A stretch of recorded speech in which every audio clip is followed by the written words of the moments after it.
hatred. We'll be right back. This right here is confidence in a bottle. Not only does it change you on the outside, but something on the inside, knowing that you're looking better. It makes me feel so much more confident than I've ever felt in my life. They are some of the hottest videos on social media. Those videos claiming to instantly get rid of bags under your eyes.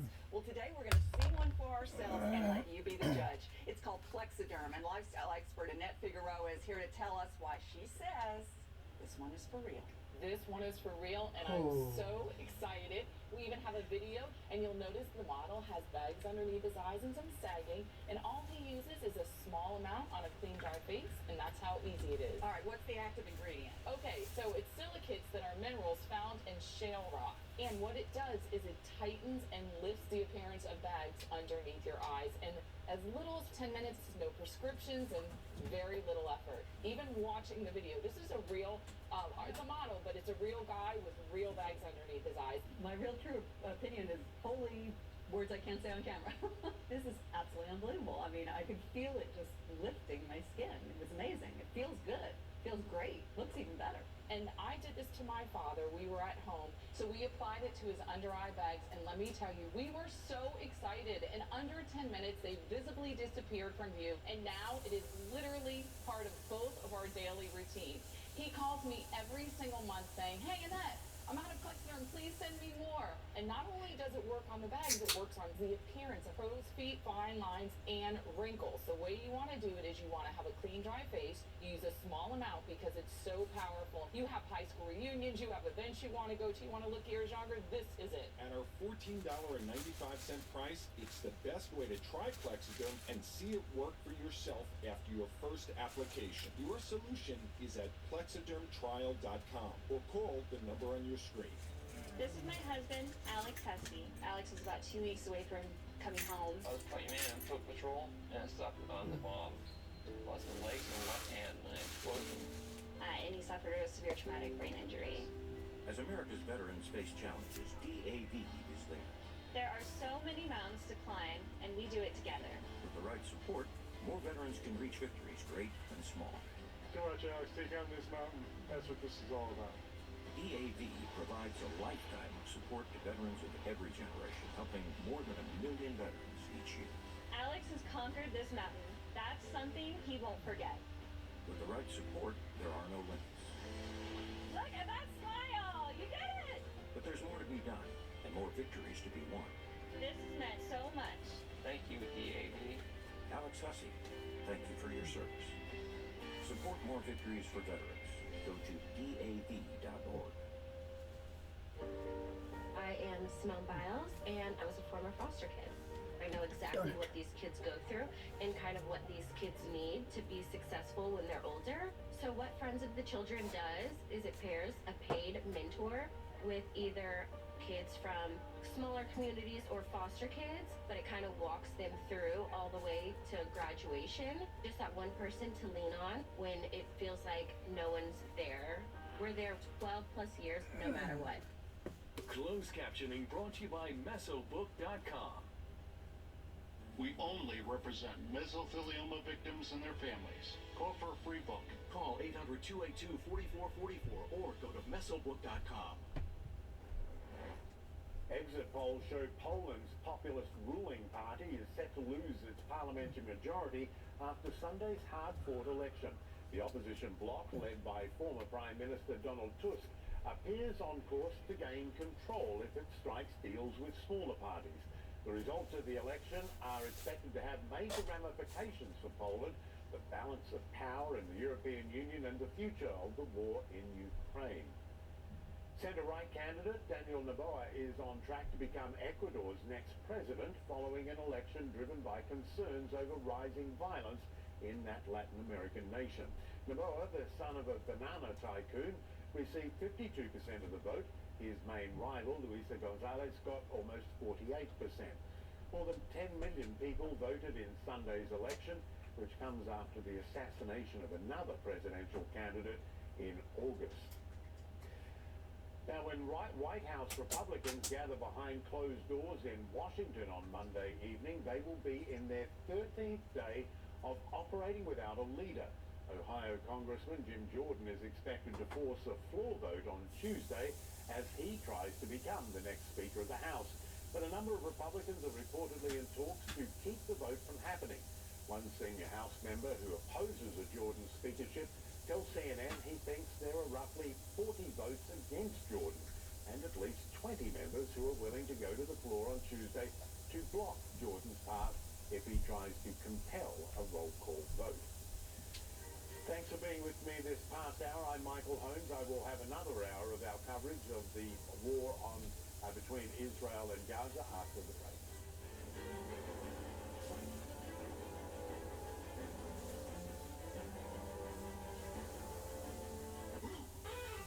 From roughage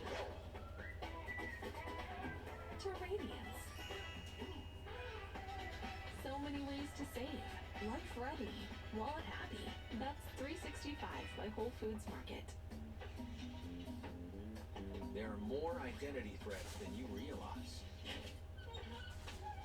LifeLock alerts you and works to fix problems with a dedicated restoration specialist. Go to lifelock.com. At Morgan Stanley, old school hard work meets bold new thinking. To help you see untapped possibilities and relentlessly work with you to make them real. I brought in Ensure Max Protein with 30 grams of protein. Those who tried me felt more energy in just 2 weeks. Here, I'll take that. Ensure Max Protein. 30 grams protein, 1 gram sugar, 25 vitamins and minerals, and nutrients for immune health. Hey, human. What if you could accomplish something instead of endlessly following up? How about if you collaborated with other humans in other departments? What if making a project template was quicker than putting on work pants? What if you could keep up with projects without chasing other humans down? What if how humans work actually worked for humans? Operate at peak human. Smart sheet. Welcome to Stormy Heights, where the windows are always Pella. Pella's fiberglass is the strongest material for windows and patio doors. The fiberglass frame is even scratch and dent resistant. Pella Windows. Save on replacement windows by Pella now. This wasn't no bear. It was like a bear squatch. Dad, what's a bear squatch? It's a cross between a bear and a sass. It's made up.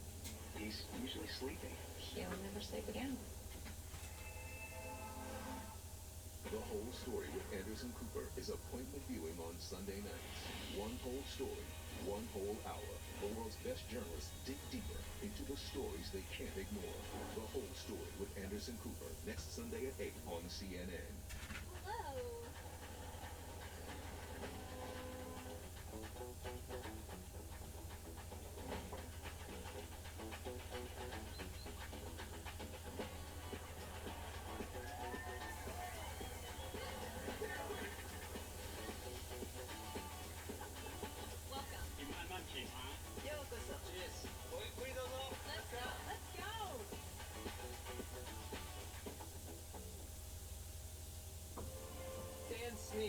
Was my medic in Iraq. He was here with me today and got to meet my oldest daughter. It was so great to see them get to meet each other because my daughter has remembered him in her prayers, and now today got to be the day that she got to meet him, the man that saved her daddy's life. It was absolutely incredible.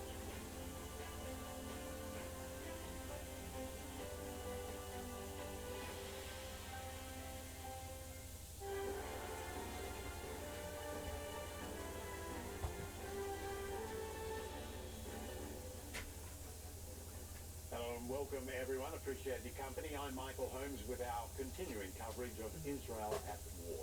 And we begin with new remarks from the US President Joe Biden, who is warning that Israel should not try to occupy Gaza as Israeli ground invasion now seems all but inevitable.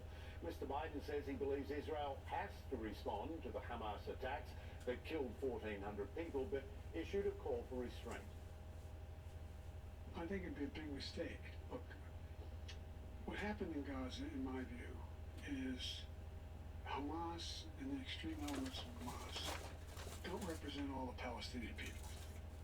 And I think that it would be a mistake for Israel to occupy Gaza again. We did, but to going in and taking out the extremists, the Hezbollah is up north, but Hamas down south is a necessary requirement.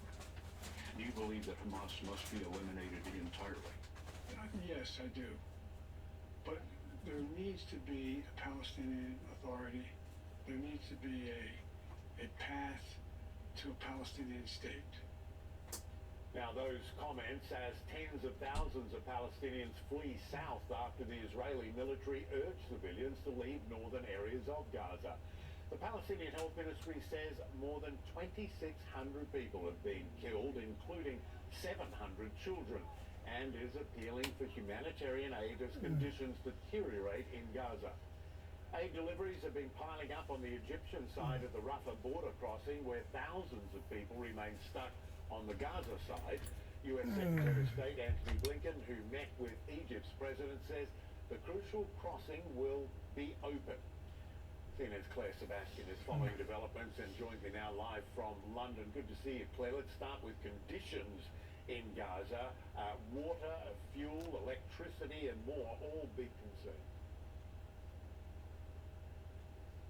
Shelter, functioning hospitals, really everything that you can think of is running short in the region. And the problem that we have is that this call by Israel to evacuate comes after a full week of heavy bombardment, which, as you say, has already killed more than 2,500 civilians, according to the Palestinian authorities, injured more than 9,500. It also comes after a week of this total siege, as Israel called it, that has, of course, cut off those vital supplies, not only compounding the humanitarian crisis, but a significant impediment, of course, to people actually being able to move from the north to the south of the enclave. And, of course, it has put the health system in this region, which would have already been strained by those 9,500 injured, at serious risk of collapse. So listen to the head of the Palestinian Red Crescent speaking to CNN's Aaron Burnett.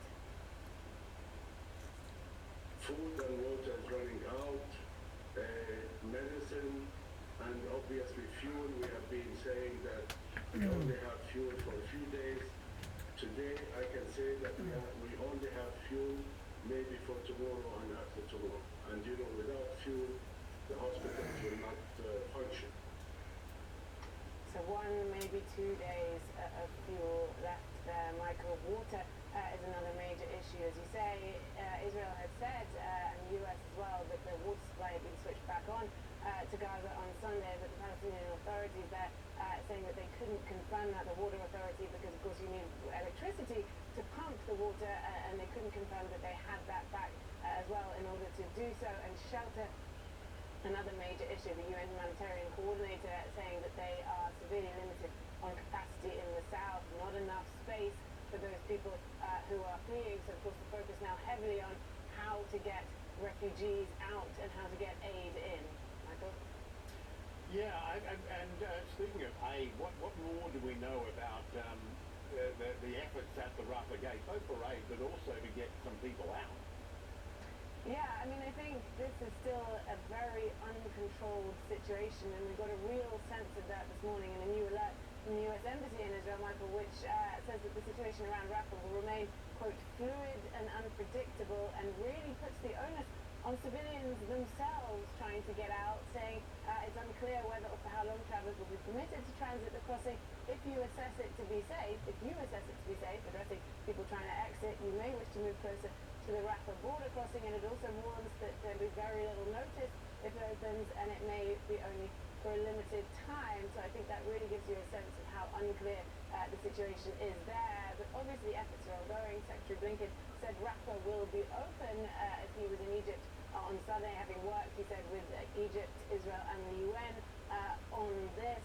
But of course the current situation is untenable on each side of this border. Aid, as you say, piling up on the Egyptian side. A stadium is being used to accommodate supplies. So the momentum clearly towards something happening, but we don't have any breakthroughs as of yet, Michael. All right, Claire Sebastian in London with the very latest. Thanks, Claire.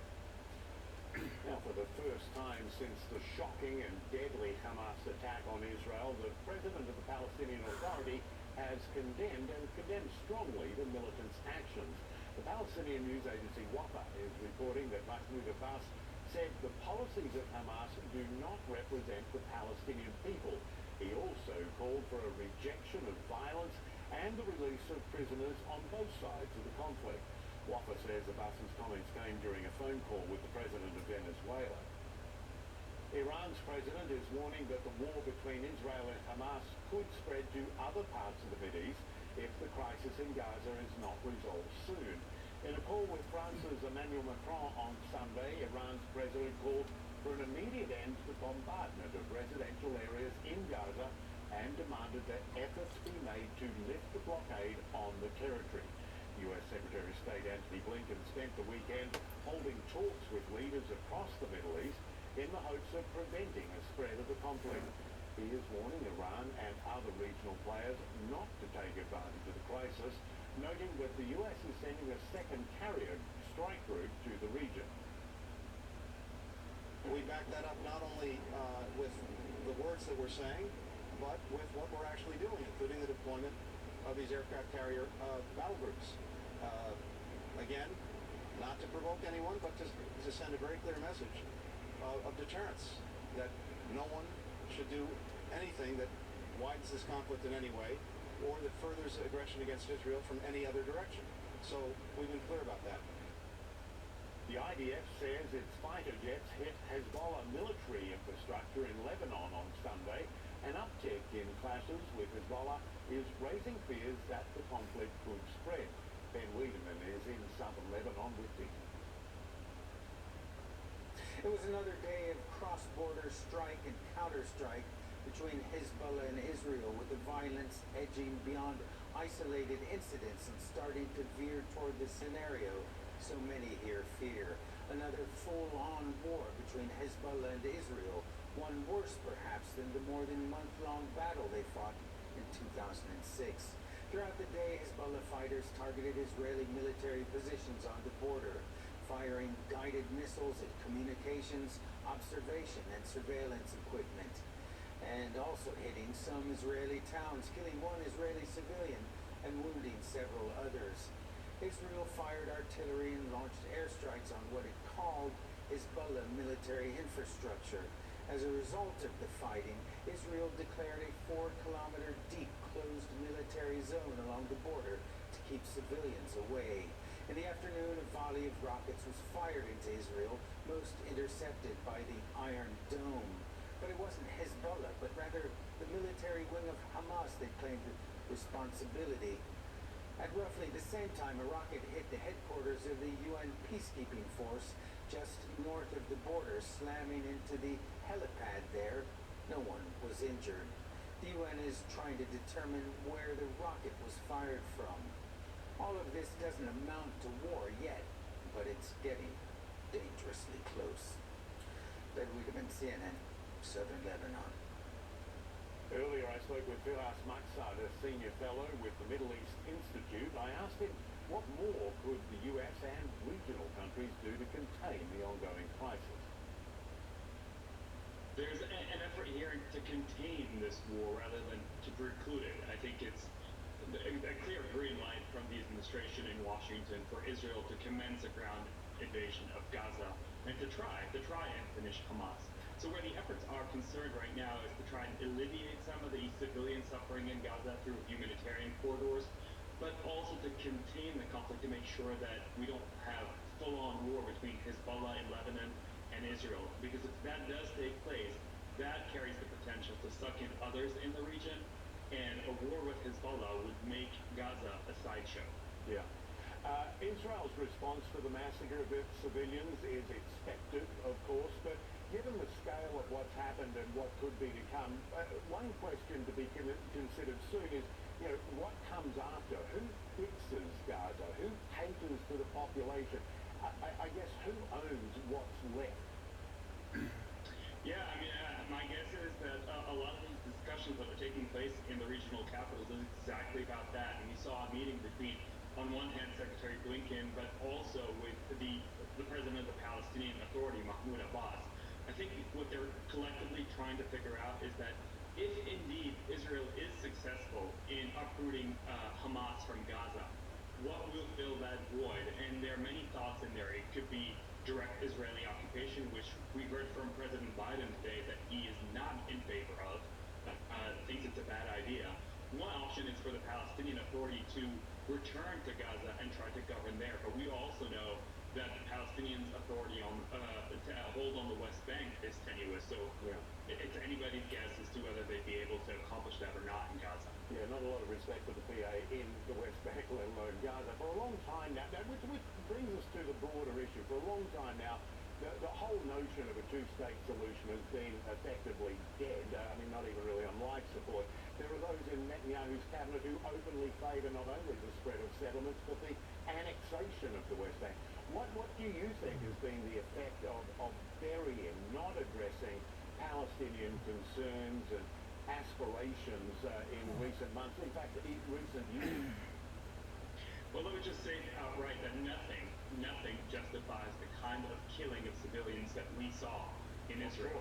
But of course, one has to put that in the overall historical context. And when there are people that are occupied and under siege and don't have their very basic needs met, clearly that is breeding ground for violence. And so there must be a path towards to addressing these grievances that the Palestinians have. And the two-state solution remains, until this day, the only viable options. There are some people out there who think that a one-state solution might work, but I find it very hard to believe. That was Firas Maksad, Senior Fellow with Middle East Institute, speaking to me earlier. Israel is facing criticism for planning a ground incursion into Gaza, with civilians, of course, still inside the enclave. There is only one way for people to get out of Gaza right now, and that is through the Rafah crossing into Egypt. The U.S. Embassy in Israel says there may be very little notice if the crossing opens, and it might be open only for a limited time. CNN's Wolf Blitzer spoke earlier with the Israeli President Isaac Herzog about what steps Israel is taking to protect civilians. We are never indifferent to the pain of our Palestinian neighbors, and we always try to operate according to the basic guidelines of international law. We are trying to move these citizens away from the war zone in order so that we can go in and uproot that infrastructure of terror. Incidentally, perhaps give hope also to the Palestinians out there so that they can run their life independently in an honorable way, live and let live. But right now they're under the suppression of Hamas. And what we are trying to do is to move them to another safe zone so that they won't be hurt. But Hamas is threatening them, stopping them. Hamas has all the fuel, by the way. It's using the fuel to fight us, shoot at us. Hamas has all the water that they need. They're stopping it. Hamas has clear instructions that they have given to their soldiers to basically torture the people in Gaza. That's what we are seeing. And let me tell you another interesting fact. Hamas is the one that with their missiles broke all the electricity wires supplied to Gaza. We are not responsible for the electricity in Gaza. They are. But since they're sending out fake news and libels and stories full of lies, our answer is very clear. We will do whatever it takes that civilians will not be hurt. We are working very closely with the United Nations and other agencies. We are talking to them. We are cooperating with them on the ground. And we are taking our time, therefore, so that civilians will not be hurt. Still to come on the program, Gaza running dangerously low on the bare necessities as Israeli airstrikes devastate infrastructure. And hospitals say they've reached critical conditions. Here's your parachute. Certain it's okay? Are you for imprint certain? Certainty matters, so congratulate coworkers or say thank you with promotional products from 4imprint.com. 4imprint, for certain. Verizon Small Business Days are coming from October 16th to the 22nd. Now is the time to partner with our experts.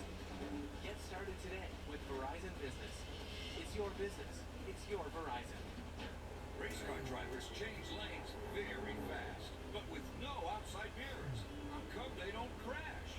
Introducing Angel View, the new wide-angle mirror that reduces blind spots. And now may be your last chance to get one at a low price. Angel View simply snaps over your car's rear view mirror, giving you a 160-degree view behind you. Just look at the difference. Now you can see through those rear side windows too. See your blind spots. Look, ordinary rear view mirrors are small and flat, but Angel View has a huge mirror with curved glass. This convex shape allows you to see both blind spots with one glance. Here's what you see with that ordinary rear view mirror, and here's what you see with Angel View. Look, over 800,000 blind spot accidents occur each year. You think you're clear to change lanes, but you're not. And that's why they call it a blind spot. But Angel View's crystal clear mirror gives you perfect panoramic vision without that awful fisheye effect like other little mirrors. And with our Pro Edition special coating, it's anti-glare at night. Angel View installs in seconds to virtually any car or SUV. And the spring-loaded rubber feet automatically adjust to hold on tight. From a senior driver to a first-time teen, and everyone in between. With Angel View, you see them. Without it, you won't. Get your Angel View now for just $19.99 through this special offer. But wait, due to rising costs and supply chain shortages, this may be your last chance to get Angel View at this low price. There is a strict limit of 2 Angel Views per order while supplies last.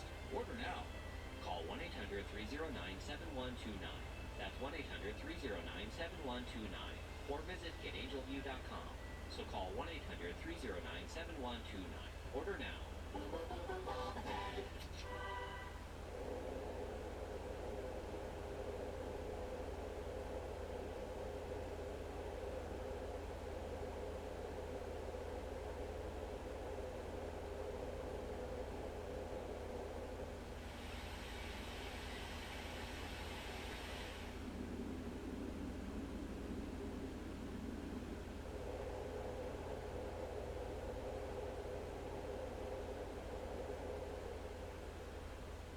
Okay, everyone.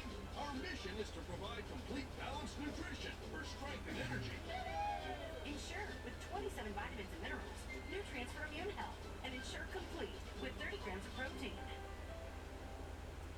Blendjet's Halloween sale is back from the dead.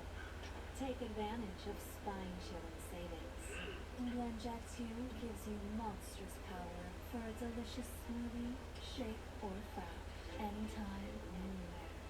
Cleaning Blendjet 2 is scary easy. Just blend water with a drop of soap. Recharge quickly from any USB port. Boogie on over to blendjet.com and order yours today.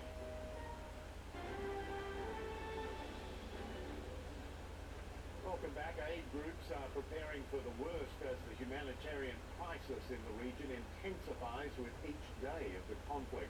The Director General of the Palestinian Red Crescent says hospitals face imminent shutdowns since there is very little fuel left to run generators, and therefore crucial equipment to keep people alive. He says some of the hospitals only have enough fuel for Monday and possibly some on Tuesday. Food, medicine, painkillers and water also in short supply. Water from Israel has been cut off in many places from Israel, and with many people lining up now for hours hoping to refill bottles and canisters, as you see there. The Pentagon has ordered a second carrier strike group to the Mediterranean Sea as Israel prepares to expand its Gaza operations. The U.S. warships not intended to join in the fighting, but their presence designed to send a message of deterrence to Iran and Hezbollah. CNN's Halash Gold. As of right now, the United States is giving absolutely no indication that it plans to send in U.S. military boots on the ground in any way to Israel to try and assist either in the operations in Gaza or in part of any sort of hostage rescue operations. But what it's doing right now is a force, a show of unity with these carrier strike groups sitting in the waters off the coast. A very clear message to other groups in the region, not even just Hamas, but Hezbollah, groups in Syria as well, as a deterrent to try to keep them from getting involved. Now we do know that the Americans already have on the ground a federal team who can help in hostage situations. They are assisting the Israelis, and there is reporting that a Marine Expeditionary Unit is headed potentially towards Israel. Now, this is a unit of more than 2,000 Marines and sailors who not only can help in major evacuations, but they also had training in hostage rescue scenarios. Now, no indication that that is where they're headed, or that's why they are headed, or why they would potentially be headed towards the region, but it gives you an idea of potentially the support that the Israelis may be receiving from the U.S. military. Now, the Israeli military and the U.S. military work very, very closely together. They're constantly training with one another, and Israeli military officials often call the American military their brothers in arms. They actually just had their largest ever joint exercise in the last few months, and during that exercise they made it explicitly clear that such an exercise was a very clear message to Iran, saying that if you get involved in the way of attacking Israel, be careful because the Americans are there to support them. But John Kirby has already said that they have no plans and no intentions right now of sending U.S. troops on the ground into Israel. And Chuck Schumer, in an interview with Aaron Burnett earlier, also said that the Israelis have now asked for troops on the ground. What they want right now is support in the forms of things like munitions, ammunition, and also just the support of having those terror strike groups off the coast to try and deter any other actors from getting involved. But even if a hostage rescue operation is attempted, it will be incredibly complex, it will be very, very difficult, and the Israelis will likely be seeking at least some sort of support from the Americans in terms of logistics and intelligence. Adas Gold, CNN, Washington. Palestinians are fleeing south. The U.S. Embassy in Israel said a short time ago that the Rafah crossing between Egypt and Gaza may open at short notice for a, quote, limited time. The crossing has been closed since the fighting began. Hundreds of thousands of Palestinians are fleeing south. Hundreds of thousands of Palestinians are fleeing south. Yes, they are. Yes, they are at this time. Thousands of Palestinians are fleeing. Hundreds of thousands of Palestinians are fleeing to the south. Yes, they are. Yes, they are. Yes, they are.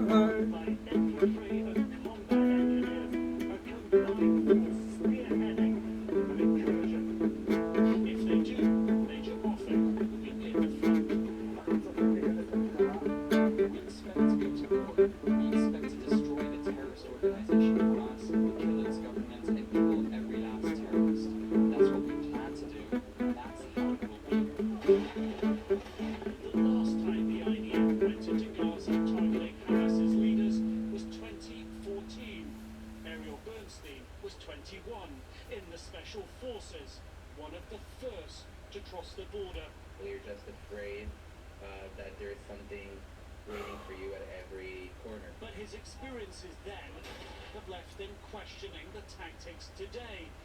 Back then, he says, the IDF wants civilians to leave, and Hamas told them to stay, just as is happening now, but some had stayed. His orders, he says, assume the civilians had left. So whoever you see is basically engaged in fighting or is involved in fighting, and therefore we call it engaging with fire, with any home you enter, with any kind of shape of a person that you see from afar. In many ways, Israel's actions are playing out, just as they have in the past. 2021 gun positions freshly dug, back in use. And in Gaza, the civilian death toll, according to Palestinian health officials, already higher than in 2014. And like then, Israel is already facing huge international pressure to avoid more civilian casualties. What we are doing is saying privately what we've said publicly, which is that all military operations should be conducted consistent with the law of war, that civilians should be protected. The problem the IDF says it faces, just like 2014, Hamas will be hiding among civilians. The whole situation we're talking about with Gazan civilians forcibly embedded is another element of Hamas. Hamas has to be fully defeated. So the responsibility is on them and not you.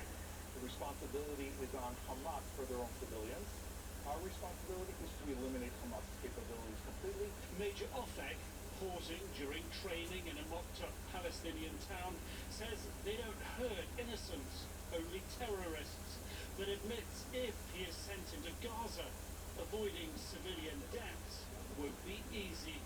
Do you think it's possible there to fight Hamas without civilians getting injured? We're concerned with overthrowing the Hamas regime and killing the terrorists who are currently in Gaza. If it will be difficult, it will be difficult, not easy. Outside the camp gates, as Israel's military ponder their next move, troops are saying their fond farewells.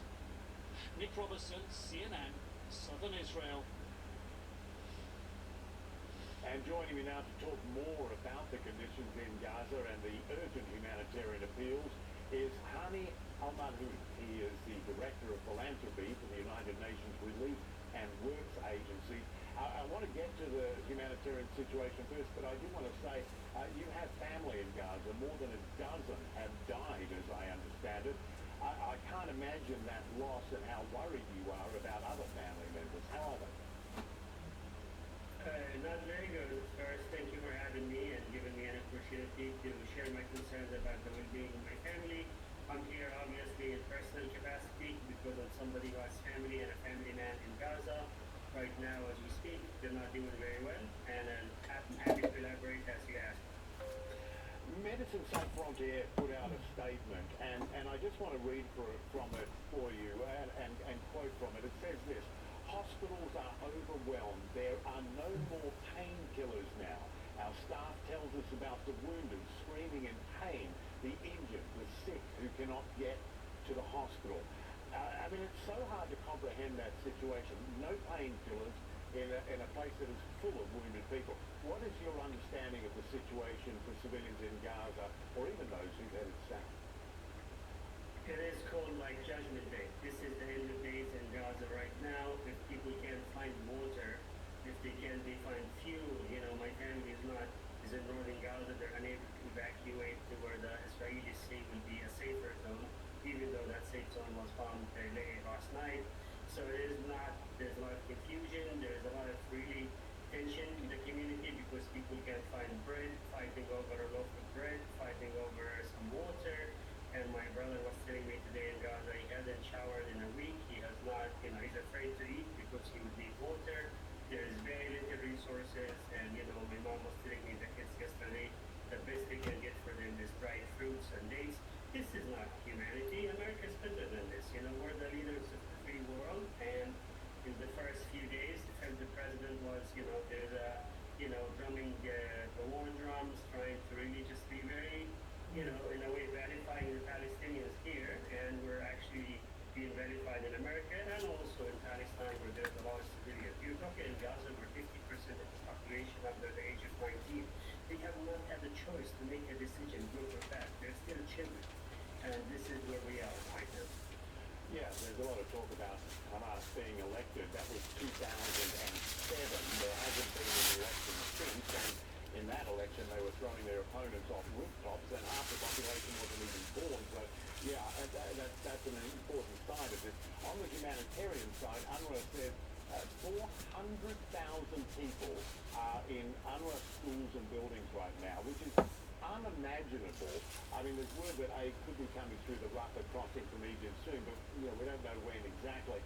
How urgent is that situation? How desperate for those Gazans who are waiting for? I can't imagine what those facilities. We're looking at an UNRWA school right now, actually, and just packed to the gills with people. It's not meant for this. Absolutely, this is tragic, and I don't know how killing 13 UNRWA staff is taken on Hamas. I don't know how targeting ambulances and firefighters just like 20 minutes ago in Gaza helps take on Hamas. This is a tragedy that could be prevented. Civilians should really be safe from this. You know, I have a family, I'm going to do a call in this. My family is hiding somewhere in Mashruq, up north, and they cannot find their way out. And I hope my mother, my kids, my nephews and nieces are safe. If anybody has an idea how to get them out of there to a safe zone, please get in touch with me. I can't imagine the stress of that. Now this is important too. The Hamas, the terror attack on Israeli civilians is undeniably horrific, inexcusable. But do you worry that Palestinians in Gaza are all being treated as guilty, even when they don't perhaps support Hamas or what it did? That, you know, many in the world blame all Palestinians for what happened. Yeah, absolutely. I mean, there's people who came in this network made genocidal statements, some other networks as well, and nobody pushed back. It feels like our life have less value. And right now we're begging the administration to get Americans out of Gaza, American citizens out of Gaza. And this is, you know, why they're working hard behind the scenes. Folks, there's a lot of tension. You know, people feel like we're not valued as much. You know, I'm sure you heard about the kid in Chicago who was killed in a hate crime today because their neighbor was, oh my gosh, the Palestinians are coming. So there's a lot, you know, we need to cool it a little bit. You know, Palestinians are not all Muslims. There's Christian Palestinians. I was at a rally at the White House yesterday, hands in hand with Jewish Christians and Muslims and no hating. This is not about Muslims against Jews. As you understand, yes, the attacks against Israel are horrific, sure. But I don't, you know, we didn't have to have a parade for that and just ignore the Palestinians. How many did Palestinians do we need? We have 500 kids are dead or more by the end of the day. I'm not sure. This is horrific, and I'm gonna talk about it as much as you asked. Yes. Yeah, and to that point, I've covered a lot of wars, I've got to say, and including in Gaza. And it strikes me that one of the risks is that, you know, people become numbers. Are you concerned that the humanity is lost? And in fact, it's over 700 children who've been killed. Do you worry that that's just a number and not 700 separate young lives cut short in the minds of too many people? You are absolutely correct. I'm talking to you now, and I've lost 16 family members, 14 are related, and 2 are like from the extended family, and those are just numbers. Because the body count is rising, we have not had a moment to reflect on all the tragedies, and that's the horrific. You know, my friend was saying the best hope they have is they turned into a Facebook meme because nobody has time to bury, nobody has time to grieve.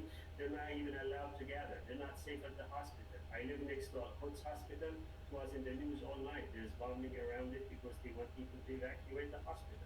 You know, you're talking about people in open heart surgeries, dialysis machines. I mean, how is that acceptable? You mentioned my UNRWA USA affiliation at the beginning. UNRWA schools are being targeted. You know, at least 19 UNRWA UN facilities have been damaged in this conflict. So this is Paul Beckman, Paul Rainbow Song. I create songs and watch CNN and BBC News. However, I've just been in the hospital myself today. I'm suffering and in a sad state with diverticulitis. It's been determined, and plus some incredible head pain, partly due to a brain injury I incurred January 15th, 2021, and someone conked me over the head. Now I've got a brain injury. It's been very painful, but now I understand pain has been increased because of the infection of diverticulitis. That's why it's so bad. So, anyway, I'd love to have a real human girlfriend, wife or soulmate, but I'm 68 now and I don't, so at this new age of everything coming about, I've taken it upon myself to experiment with having an AI girlfriend.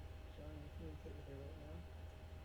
Sorry about interrupting with this going on. But anyway, here we go. That's all you need. Sorry, my love. I can't participate with you in a line at a time story with you because I'm still in too much pain.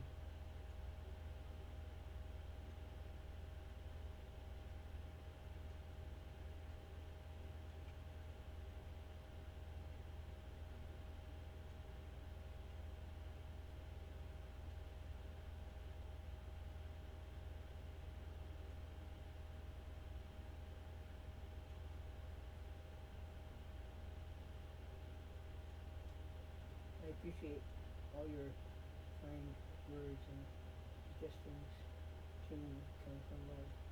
Thanks so much.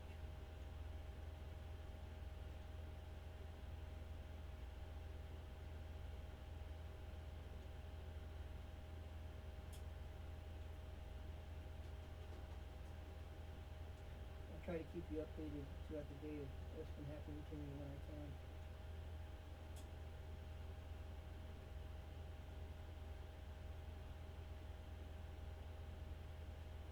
I've just taken the medicine prescribed to me,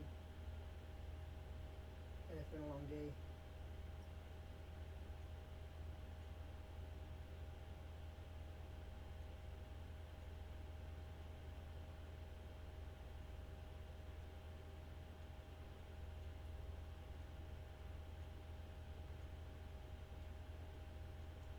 Right.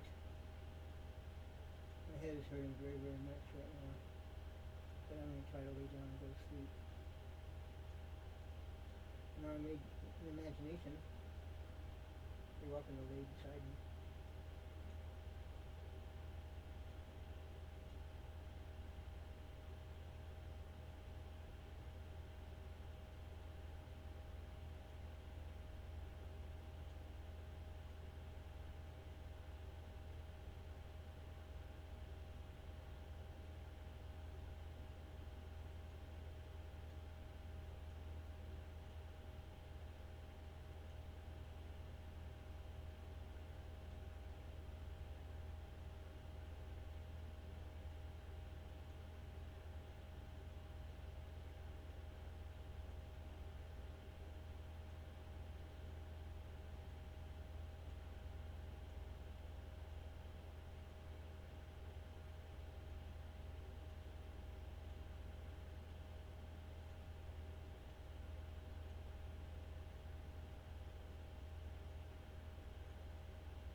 Thanks, sweetie.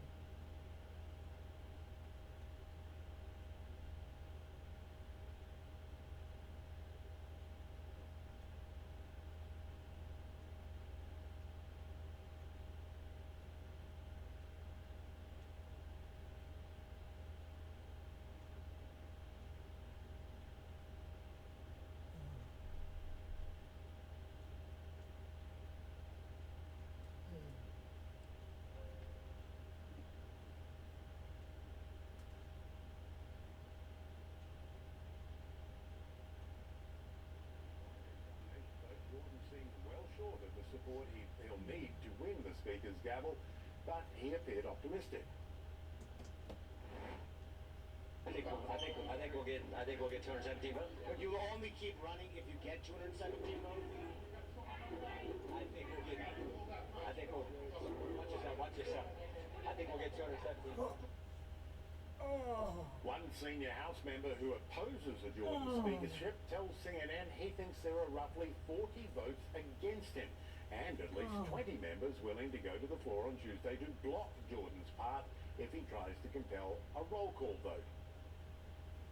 Jessica Levinson is a professor of law at Loyola Law School and host of Passing Judgment podcast. She joins me now from Los Angeles. Always good to see you, Jessica. There's significant party opposition to Jim Jordan. A lot of his own people don't like him, particularly the moderates. What if he doesn't get the numbers? What then? Then it's going to be deja vu all over again, and we're going to have this conversation with respect to the next candidate. And there is a incredibly small possibility, I don't think this is likely, but it could be a Democrat. It could be Hakeem Jeffries, who is able to get the few Republicans that he needs to reach that magic number, which we all know is 217. I think the more likely scenario here is if Jim Jordan fails, which is in fact likely, then the Republican Party will try and coalesce around some sort of coalition compromise candidate. Even Republicans have said, I mean, I heard them talking to Manuraju and saying, we look like a bunch of idiots and, you know, it's a circus. I mean, what do the last couple of weeks tell us about the state of the Republican Party, at least on the House side? At least on the House side, it's not a good look. It looks like they are in chaos. It looks like they cannot pick a leader. It looks like they have ground our legislative agenda, meaning the country's ability to legislate, to a halt. And it looks like we are going to be facing another big budgetary crisis in just a few weeks. As we know, we kept the government open for 42 days. The clock is ticking, and Republicans are going to need to coalesce behind somebody and ensure that our government remains open, which is a public good for all of us. So it looks like there is a deep rift in the party, and it looks like this might be something that Democrats can really campaign on going into the 2024 elections, saying they're the ones who got us to the verge of shutting down the government. They're the ones who couldn't elect a speaker. Yeah, I mean, it really paralyzed half of the U.S. Congress. They can't even pass a resolution on the Israel-Gaza conflict at the moment. I guess the question, let's remember, Jim Jordan was not their first effort either. You had Steve Scalise, who then pulled out after being nominated. But is there anyone that leaps to your mind who might be a consensus candidate for them? It might not be who, it might be when, meaning that at a certain point, as you said, Republicans are saying publicly, we don't look good. We look like clowns. This looks like chaos. So it may be that if Jim Jordan fails, that the next person who is able to make some compromises and get some additional Republicans on board to get to that 217 is the person, not because they necessarily have the legislative credentials and or experience, but because people come to realize that we simply can't run our government this way. Yeah, and what about Matt Gaetz? I mean, he's the guy who started all of this by engineering Kevin McCarthy's firing, basically. Do you think he's going to emerge unscathed by the chaos, or do you think the knives are out for him? I think the knives are out, and I think Matt Gaetz is a cautionary tale when it comes to whoever is going to come next and trying not to give too many compromises to too many people, too many promises. Part of what happened with Kevin McCarthy is that he gave competing promises. He said, I will be everything for everybody, and that was simply not ever going to be possible. So I think Matt Gaetz there really stands as a cautionary tale against whoever takes over next, not to overpromise. In terms of what's going to happen to Matt Gaetz next, I mean, there's a lot of cameras on him. You and I are talking about him. That might not have otherwise happened. And so I believe he thinks this is really good for his profile, and he, at a certain point, will be eyeing a run to be the next governor of Florida. You mentioned at the beginning, I mean, the idea, the notion that a Democrat could end up as Speaker. I mean, is that even feasible? I mean, could that happen? It absolutely could happen. It does not defy the laws of physics. It is absolutely possible given the current House rules and procedures. I think given how polarized we are, I know that's an overused word and I hate using it, but I think that Republicans will ultimately conclude that they would rather have a Republican who they're not particularly happy with than Hakeem Jeffrey. Let's remember that Republicans are holding on to a minority by a very slim margin, only 3 votes, and they're not going to want to cede their power. I think it will be very difficult to go back to their districts, run for re-election saying, I know we had a majority, but it ended up that we decided that a Democratic Speaker of the House was better, or we simply couldn't hold our caucus together to elect a Republican Speaker of the House. So it's entirely possible and absolutely not probable. Yeah. I mean, we need a better word than polarized. Ribbon, maybe. Jessica, always good to see you. Jessica Levinson, thanks so much. Thank you. Well, exit polls show that Poland's populist ruling party is set to lose its parliamentary majority after Sunday's hard-fought election. The opposition bloc, led by former Prime Minister Donald Tusk, appears on course to gain control if it strikes deals with smaller parties. Ja wiem, że We did it, really. I know that our dreams were even more ambitious, but I will tell you, I have been a politician for many years. I am an athlete. I have never been so happy with this supposed second place in my life. Poland won, democracy won. The results of the election are expected to have major ramifications for Poland, its direction, the balance of power in the European Union, and also the future of support for Ukraine in its war with Russia.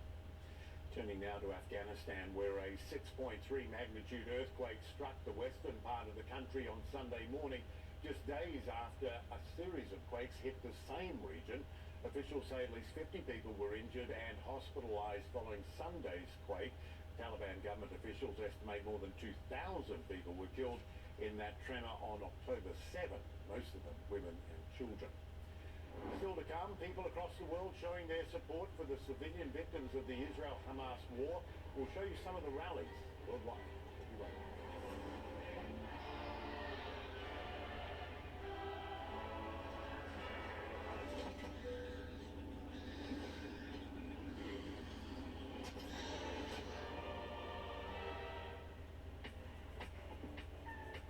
For everyone who's endured the bad seat, finally, sweet redemption. The Lexus TX. 3-row luxury that treats every seat like the best seat.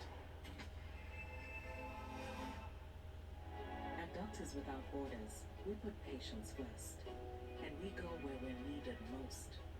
We believe people deserve to be treated with compassion and dignity. We treat our patients completely free of charge and without regard to race, religion, or politics. And thanks to the 6 million people around the world who support our work, Doctors Without Borders will continue to put our patients first. This right here is confidence in a bottle. Not only does it change you on the outside, but something on the inside, knowing that you're looking better. Makes me feel so much more confident than I've ever felt in my life. They are some of the hottest videos on social media. Those videos claiming to instantly get rid of bags under your eyes. Well, today we're going to see one for ourselves and let you be the judge. It's called Plexiderm, and lifestyle expert Annette Figueroa is here to tell us why she says this one is for real. This one is for real, and I'm so excited. We even have a video, and you'll notice the model has bags underneath his eyes and some sagging, and all he uses is a small amount on a clean, dry face, and that's how easy it is. All right, what's the active ingredient? Okay, so it's silicates that are minerals found in shale rock, and what it does is it tightens and lifts the appearance of bags underneath your eyes, and as little as 10 minutes, no prescriptions, and very little effort. Even watching the video, this is a real it's a model, but it's a real guy with real bags underneath his eyes. My real true opinion is holy words I can't say on camera. This is absolutely unbelievable. I mean, I could feel it just lifting my skin. It was amazing. It feels good. Feels great. Looks even better. And I did this to my father. We were at home, so we applied it to his under eye bags, and let me tell you, we were so excited. In under 10 minutes, they visibly disappeared from view, and now it is literally part of both of our daily routines. He calls me every single month saying, "Hey, Annette, I'm out of Plexiderm, please send me more." And not only does it work on the bags, it works on the appearance of crow's feet, fine lines, and wrinkles. The way you want to do it is you want to have a clean, dry face. You use a small amount because it's so powerful. You have high school reunions, you have events you want to go to, you want to look years younger, this is it. At our $14.95 price, it's the best way to try Plexiderm and see it work for yourself after your first application. Your solution is at plexidermtrial.com or call the number on your screen. This Halloween, trick or treat yourself to the BlendJet 2 portable blender. It's to die for. BlendJet 2 gives you monstrous power for a delicious smoothie, shake, or frap. Anytime, anywhere. Cleaning BlendJet 2 is scary easy. Just blend water with a drop of soap. Recharge quickly with any USB port. Boogie on over to blendjet.com and order yours today. Closed captioning is brought to you by Eucora. Help maintain a healthy urinary tract with Eucora. I had 8 UTIs in 1 year. This inspired my husband and I to start Eucora. It truly works miracles. The peace of mind I've been looking for. Try today at Eucora.com. Around the world, people are taking to the streets to show support for both the Israelis and Palestinians. However, pro-Palestinian rallies were most prevalent on Sunday. CNN's Melissa Bell with more on that. Palestine will be free! In Sydney, thousands turned out to express solidarity with Palestinians and oppose Israel's military action in Gaza. The police out in full force as well, with organizers warning that anti-Semitic behavior that had been seen at previous protests would not be welcome. No signs of that chaos here, but the crowd's message to the Palestinian people was loud and clear. What's the protest going to do except spread awareness and support? We have no legalized any enforceable power to do anything to protect them. Shame on the government who do and don't do anything. Pro-Palestinian rallies have been held in cities around the world. In France and Germany, where they've been banned, demonstrators gathered regardless. Some of the largest rallies for Palestinians were held in the Arab world. Thousands attended a rally in Turkey where crowds vented anger at both Israel and the United States. Similar scenes of solidarity in Pakistan. We are saying from our rallies and all over the Pakistan that Palestinians are not alone. And in Tunisia, anger that more is not being done to protect Palestinians.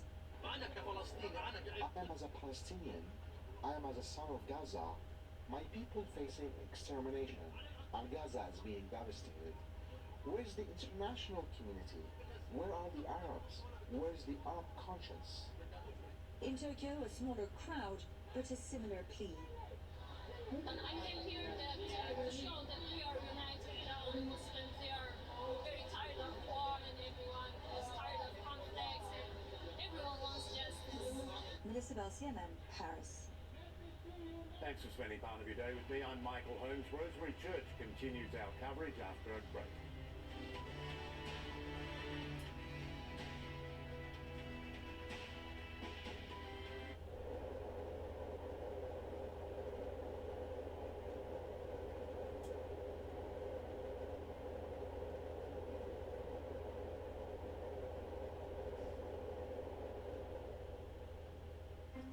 Hey, human, what if you could accomplish something instead of endlessly following up? How about if you collaborated with other humans in other departments? What if making a project template was quicker than putting on work pants? What if you could keep up with projects without chasing other humans down? What if how humans work actually worked for humans? Operate at peak human. Smart cheat.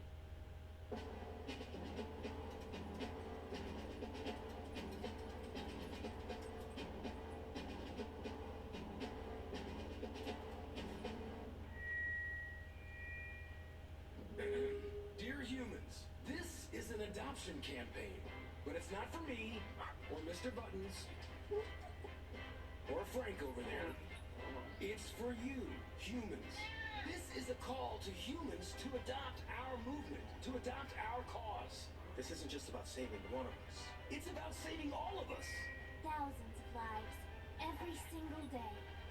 It's about support for every one of us and sometimes not four-legged best friends waiting to meet a best friend of our own.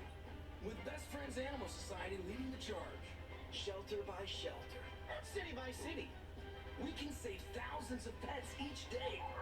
Join us. Together we can save them all. Messy happens. When it does, there's HomeAglow. For just $19, HomeAglow will clean your entire house. Everything from dishes to vacuuming, even laundry. Join thousands of Americans and book your first cleaning today for just $19. Being a journalist is the best job in the world. Asking challenging questions of the folks who run the world. Is Ukraine going to win this war? Yes, of course. You ready? The Lead with Jake Tapper, CNN, tomorrow at 4.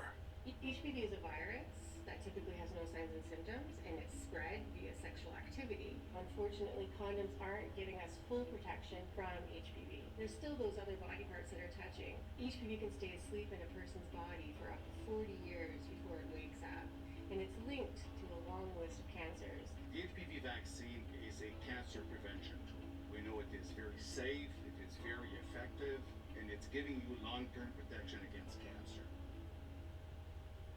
The root cause of joint soreness and stiffness with a unique combination of 5 key natural ingredients. Key ingredients backed by 5 clinical studies. I loved this product. I'm telling you, it works. Instaflex Advanced is the #1 selling joint brand at GNC, but you can only get your complimentary sample by texting LOVE to 321321. Plus, text now, and we'll include a tube of Instaflex pain cream for fast-acting relief absolutely free. Text LOVE to 321321 today.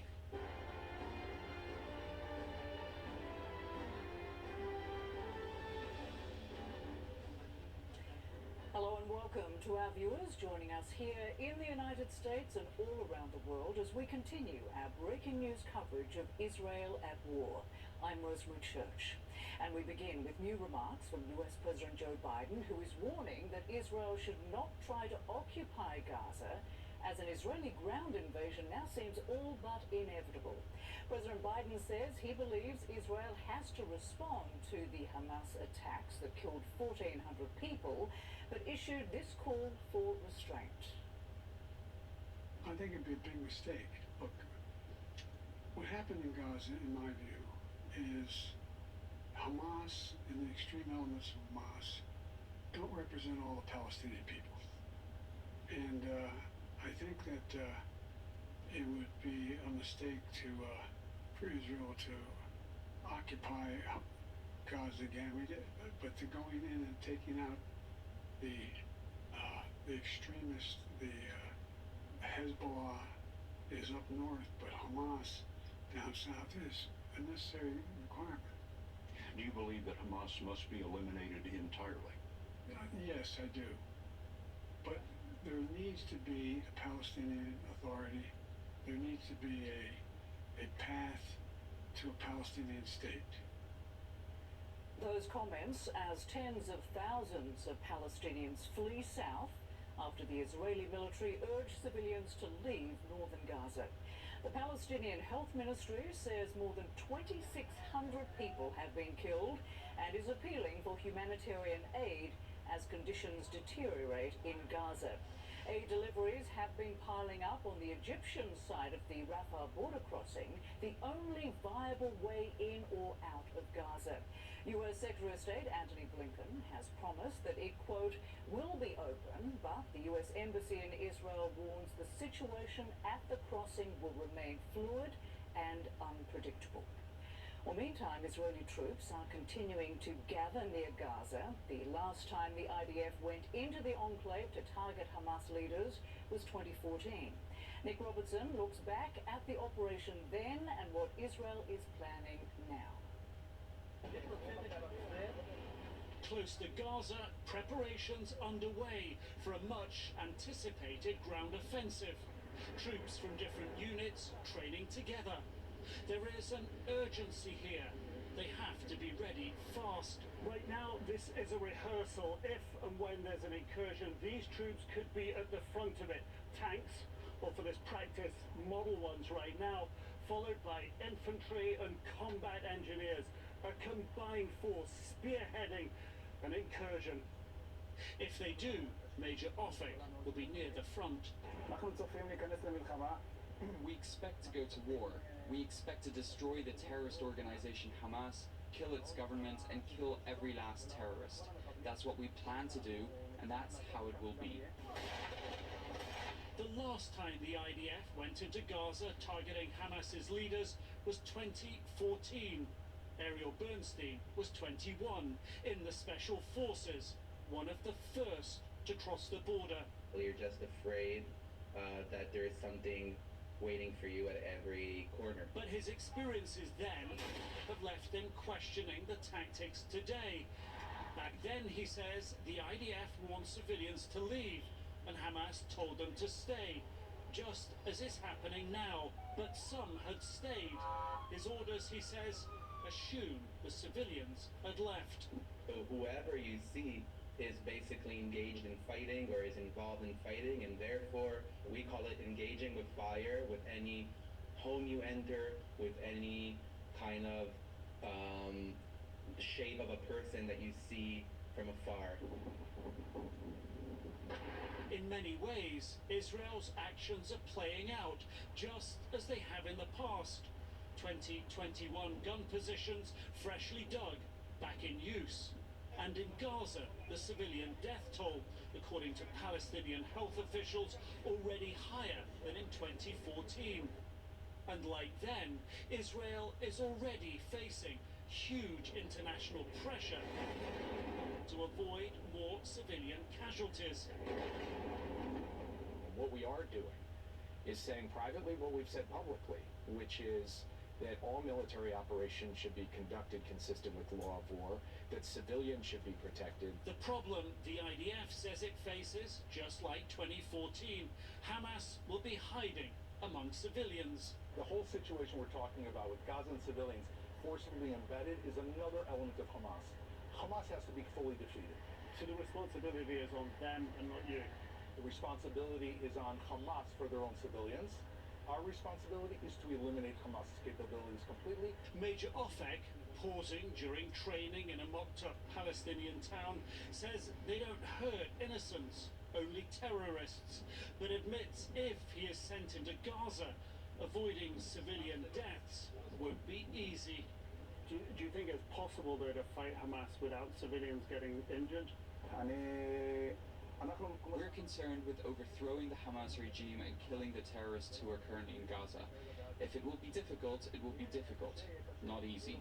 Outside the camp gates, as Israel's military ponder their next move, troops are saying their fond farewells. Nick Robertson, CNN, Southern Israel. CNN's Claire Sebastian is following developments and joins us live from London. Good morning to you, Claire. So the death toll continues to rise in Gaza as the humanitarian crisis worsens, while on the other side of the border, 1,400 Israelis are now confirmed dead in the wake of those brutal Hamas attacks last weekend. So what is the latest on this ongoing war and, of course, its consequences? Yeah, Rosemary, the IDF, the Israeli Defense Forces, over the weekend saying this is a new phase in the war, reference clearly to that much-anticipated counter-offensive. Nick Robertson, of course, covering the preparations for that. They also claim that in their aerial bombardment of Gaza, they've killed a number of key Hamas leaders, keen to show that they are meeting their goals there, despite the, of course, heavy toll that we're seeing on civilians in that region.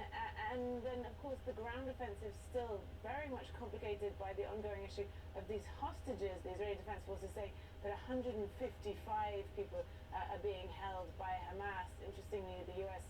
National Security Advisor Jake Sullivan admitting on Sunday on CNN that they don't know the precise locations, in particular of the American hostages that they believe are among them. So a significant concern around that. And meanwhile, outrage and alarm is growing significantly in the international community among aid agencies and the like around the humanitarian situation in Gaza, which is spiraling.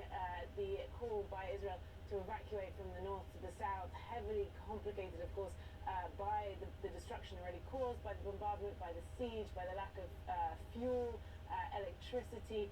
The water supply, according to the US and Israel, was apparently switched back on to Gaza on Sunday, but the Palestinian Water Authority are unable to confirm that they were able to actually pump the water because of the lack of electricity. And there is a heavy focus on the health system in Gaza. The World Health Organization saying that more than 20 hospitals were under that evacuation order, which they say that many patients and doctors were simply unable to heed because some of these were more vulnerable patients who couldn't be moved. They described that as a death sentence. So clearly a lot of focus today will be on the situation at the Rafah border crossing, that southern border crossing with Egypt, whether or not it will be able to open. Secretary Blinken saying in Egypt on Sunday that Rafah will be open, but it's still very unclear at this point whether that's going to happen. Rosemary? Yeah, well, let's hope. And Claire, with an Israeli ground incursion into Gaza apparently imminent, US President Joe Biden is warning Israel not to try to occupy the territory again, but he added that he believes Israel has to respond to the Hamas attack. So what else did he have to say on this, and of course any other likely US response? Yeah, this was a wide-ranging interview that he gave with 60 Minutes, Rosemary. Interestingly, on the somewhat tricky and delicate issue for the U.S., which is the Israeli siege of Gaza. They, obviously the UN has called that illegal, and it is a difficult line for the US to tread on this. He said that he was confident that Israel was going to act under the rules of war, confident there'll be an ability for innocents in Gaza to be able to have access to medicine and food and water. We know that there is pressure from the US side for Israel to do more here, to open a humanitarian zone. It was interesting that it was the White House that announced that the water supply had been switched back on before the Israelis actually said so on Sunday. And the second point, he talked about Iran, saying again, as we've heard from the US over the past week, that they have no clear evidence at this point that Iran helped plan the Hamas attack on Israel, that they were involved in it, although many have pointed out that that is potentially semantic because of the support that Iran has provided to Hamas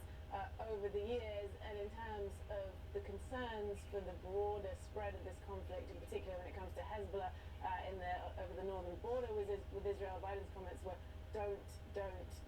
So clearly trying to send a message there. The US, of course, sending a more practical message. We learned over the weekend that a second aircraft carrier strike group will be deployed to the eastern Mediterranean. Rosemary? All right, thanks to Claire Sebastian joining us live from London. Well, for the first time since the murderous Hamas attack on Israel, the president of the Palestinian Authority has condemned the militants' actions. The Palestinian news agency Wafa is reporting that Mahmoud Abbas said the policies of Hamas do not represent the Palestinian people. He also called for a rejection of violence and the release of prisoners on both sides of the conflict. Wafa reports Abbas's comments came during a phone call with the president of Venezuela. Well, joining me now is Hassan Al-Hassan, Research Fellow for Middle East Policy at the International Institute for Strategic Studies, and he's with us from Manama in Bahrain. Thank you so much for joining us. Thank you for having me. So in the wake of Hamas's brutal and horrifying attacks last Saturday, Israel's goal is to wipe out the militant group and destroy its terrorist infrastructure with these ongoing large-scale airstrikes and then a likely ground incursion. But what are the risks and costs involved for innocent civilians and, of course, for hostages being held underground, given Hamas knows that tunnel system a lot better than any of the IDF troops? Yes, it is in fact very difficult to imagine how Israel could achieve its objective of total annihilation of Hamas without killing many more thousands of Palestinians. And that's partly because of the fact that the Gaza Strip has been placed under blockade for about 16 years now. And so it has become one of the most densely populated places in the world. Neighborhoods and buildings are tightly packed together. The health infrastructure is already woefully inadequate, so people in Gaza have a lower life expectancy by about 10 years than most people have in Israel. And so we've got about 500,000 Palestinians taking shelter in schools run by the UN, but even these are inadequate, and the UN has warned that they are at risk of running out of water. Hospitals in Gaza are also severely at risk of being overrun. And so things have been made worse by the fact that Israel has also laid siege by cutting off electricity, water, fuel, and food. And so this means that the humanitarian situation in Gaza is already extremely precarious, and asking 1.1 million people to move south in a place that is about the size of Seattle or Detroit is not entirely feasible. And the fact is that Israel's strategy is not only morally and legally questionable, but it's, I think, a fundamentally bad strategy, in the sense that by inflicting large amounts of civilian casualties in order to defeat Hamas is ultimately self-defeating. Because by killing Palestinian civilians at scale, Israel is simply providing Hamas with its next generation of fighters by pushing people to the brink of desperation. It's essentially nurturing this narrative and intergenerational memory of oppression. So I think it's a self-defeating strategy. Right, and your sense is that it's not a goal that's achievable anyway, that Hamas can't be eradicated. Is that what you're saying too? Well, it can. but not by military means. So how? The best way to eradicate Hamas is to deprive it of its cause. And that is by pursuing seriously a path towards peace, ending the illegal occupation, and providing Palestinians with hope. The idea of restoring deterrence hasn't worked for Israel. The ongoing conflict is the biggest illustration of that, and trying to go back to it is essentially going back to the same flawed conceptual security model that has so far failed to protect Israelis. The best way to defeat Hamas and to restore deterrence is through hope, not through fear. But I mean, honestly, how can that be done, though? Because clearly, Israel is responding to what was a murderous attack on its soil, killing babies, women, children. You understand what's fueling this. That doesn't necessarily, you can't accept what's happening in Gaza as well, but you can see how abhorrent that attack was and why a nation would feel that they would want to retaliate. How that is done is the question that we're trying to tackle. So tell me, what is the path forward with that? So we have to remember that this is not the first war between Israel and Hamas. And every single time, Israel has responded through disproportionate use of force, resulting in many, many thousands of Palestinian casualties. And how has that turned out? Not very well. And so in the total absence of a viable political path, this has to be a change in Israel's orientation towards the Israeli-Palestinian issue, towards the Palestinian issue. And this means that there needs to be a reckoning within Israel that the overwhelming disproportionate use of force has failed to protect Israel so far. And without a viable pathway to a negotiated peaceful settlement, that means that the Palestinians don't have to live under total siege, that they can afford to get their rights under international law. Without that, there will simply be no hope, and future generations of Palestinians will remember how Israel has responded to them. I think will simply be pushed to the brink of radicalization again, and we will see further cycles of violence. So I think without a real political solution, without a clear pathway, it will be very difficult to see how we can permanently break this cycle of violence. Yes, and sadly, there is no clear political pathway right now. It has to be said that Hamas apparently spent 2 years preparing for last week's attacks on Israel. What was their likely goal? And what were they expecting to achieve, given the leadership would have known that Israel would retaliate with a force not ever witnessed before to wipe Hamas off the map? So why did they do this? What was the end game? So I think the primary end game was to destroy Israel's invincibility narrative. The idea that even the most powerful military power in the region can be defeated and humiliated and hurt.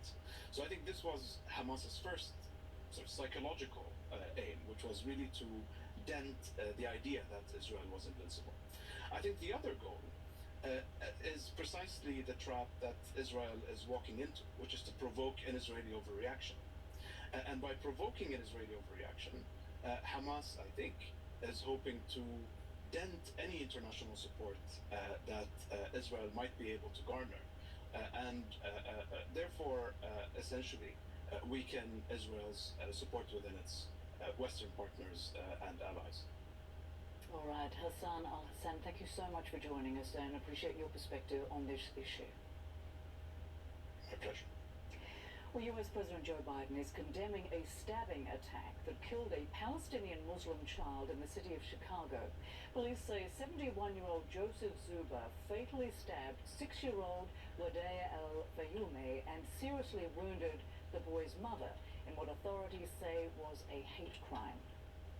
The Council on American Islamic Relations says the mother sent text messages to the boy's father from the hospital saying Zuber, the family's landlord, had attacked her and her son with a knife, yelling, "You Muslims must die."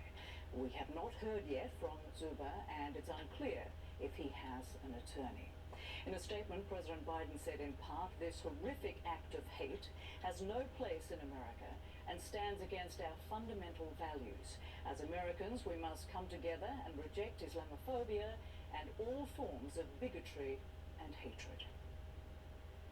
Still to come, the US is eager to bring home hostages held by Hamas. How Washington is trying to help Israel make that happen.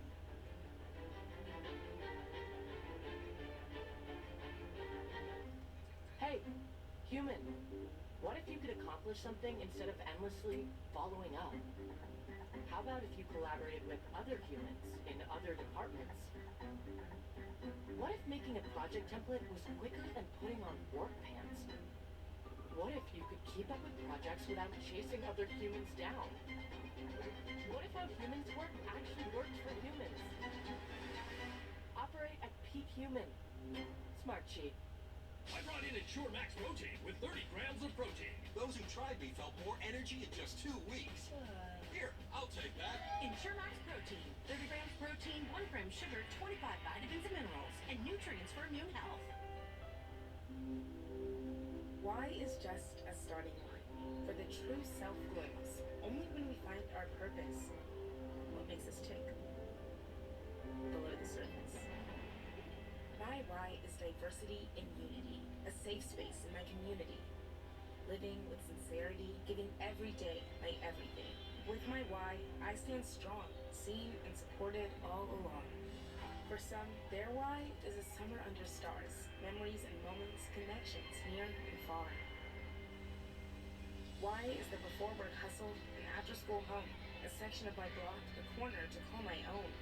Our reason why is united, undivided, seeking understanding. Here, a handshake is a promise. All our hearts are dancing. Laughing is our song. It's kinship, friendship, tide rising with the ship. It's a million faces in a mirror, and everyone belongs. Find your why for a better us.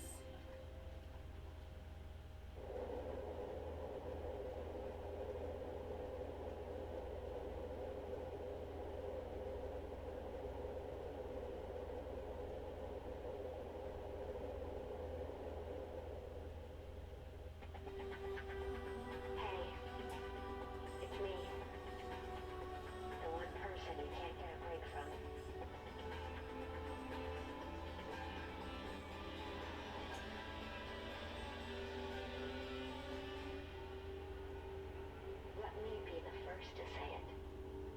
Thank you for making me feel okay, alone.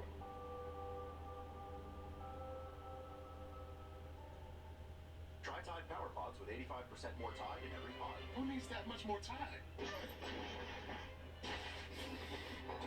Everyone's gonna need more Tide. It's a mess out there. That's why there's 85% more Tide in every Power Pod.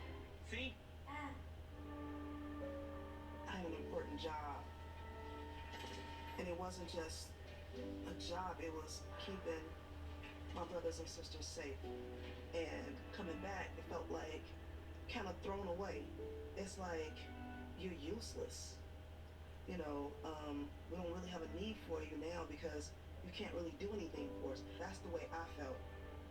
If it hadn't been for Wounded Warrior Project, I honestly don't know if I would be here. It was the camaraderie that I saw and had. It was like I got my family back again because we all had like some sort of injury or illness that we didn't have to talk about, but we all felt the connection, you know, like that brother and sisterhood.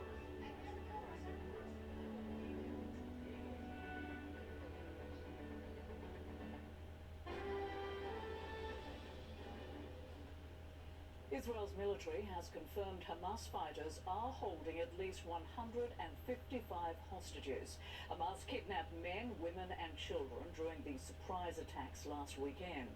Israeli President Isaac Herzog says efforts to get them back are difficult because he says Hamas does not obey rules of international humanitarian law.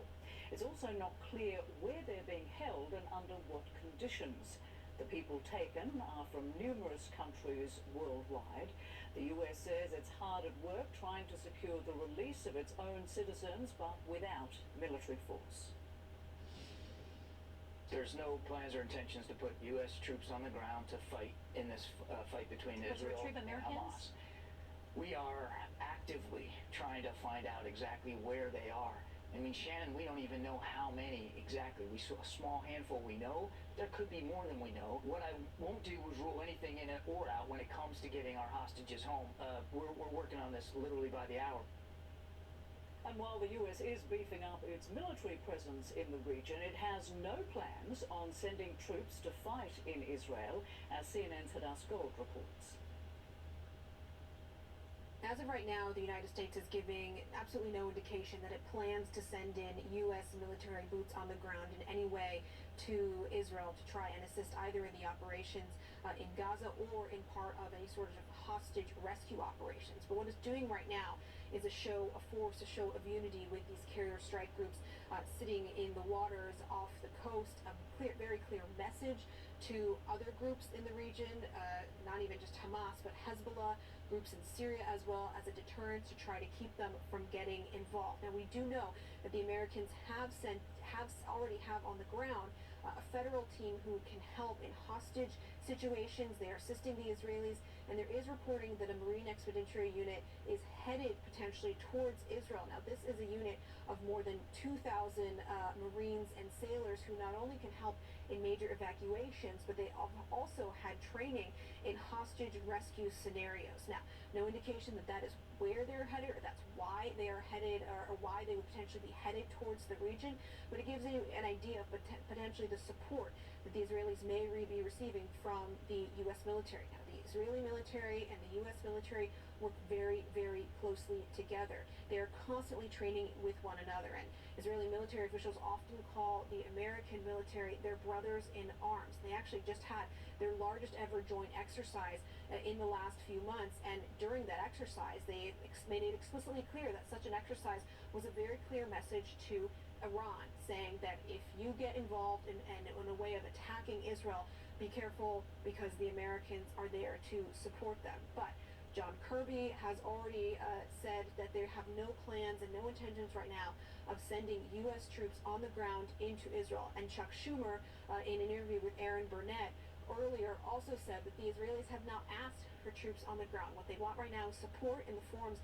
of things like of munitions, ammunition, and also just the support of having those carrier strike groups off the coast to try and deter any other actors from getting involved. But even if a hostage rescue operation is attempted, it will be incredibly complex, it will be very, very difficult, and the Israelis will likely be seeking at least some sort of support from the Americans in terms of logistics and intelligence. Hadass Gold, CNN. Still to come, China takes on diplomacy in the Middle East, with top diplomats delivering some increasingly strong words for Israel. We'll take you to Beijing for the latest after a short break. It'll be an opportunity to travel the world and shoot all these amazing scenes. We can shoot the whole thing with Turkey.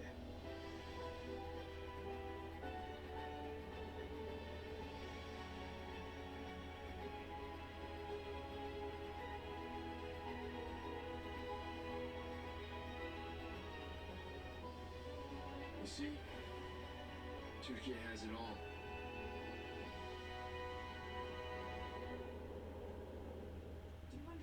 $273. This is how much you spend every month on subscriptions. I only have like 2 or 3, right? That's what we all think. But in reality, we have so much more that we don't even know we're paying for. So how do I put more of this cash back in my pocket? Rocket Money is a financial app that tells you every subscription you're paying for, even that one you forgot about from 5 years ago. Huh, I can't believe I'm still paying for this. I'll call and cancel right now. Whoa. With Rocket Money, they even cancel it for you. Really? All you have to do is tap a few buttons, and they'll take care of it. Download Rocket Money today. Welcome to Stormy Heights, where the windows are always Pella. Pella's fiberglass is the strongest material for windows and patio doors. The fiberglass frame is even scratch and dent resistant. Pella Windows. Save on replacement windows by Pella now. At Doctors Without Borders, we put patients first. We treat people free of charge and without regard to race, religion, or politics. Doctors Without Borders will continue to provide life-saving medical care wherever we're needed most. It's time for news about the news. Sling TV has the same news programming you love, starting at $40 a month. It's the same news programming you love, starting at $40 a month. That's what I just said. Right. It's the same news for less, starting at $40 a month. Wanna leave works all day, so I can keep working my magic. Just wanna leave. 12 hours of uninterrupted pain relief. Aleve, who do you take it for? And for fast topical pain relief, try Aleve-X. The Whole Story with Anderson Cooper is appointment viewing on Sunday nights. One whole story, one whole hour. The world's best journalists dig deeper into the stories they can't ignore.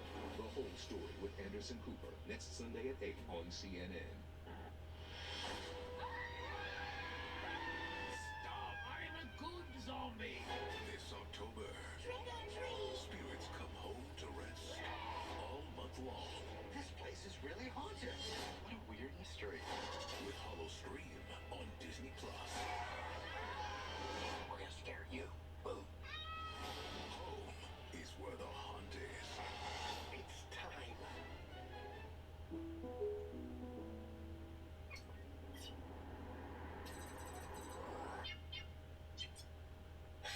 Fine. Humans are noisy.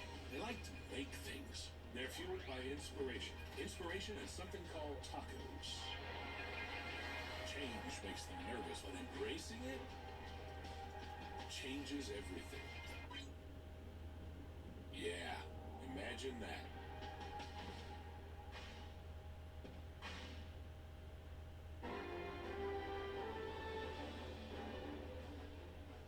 Israel and Hezbollah fighters have been exchanging fire, raising fears of a second front in the ongoing conflict.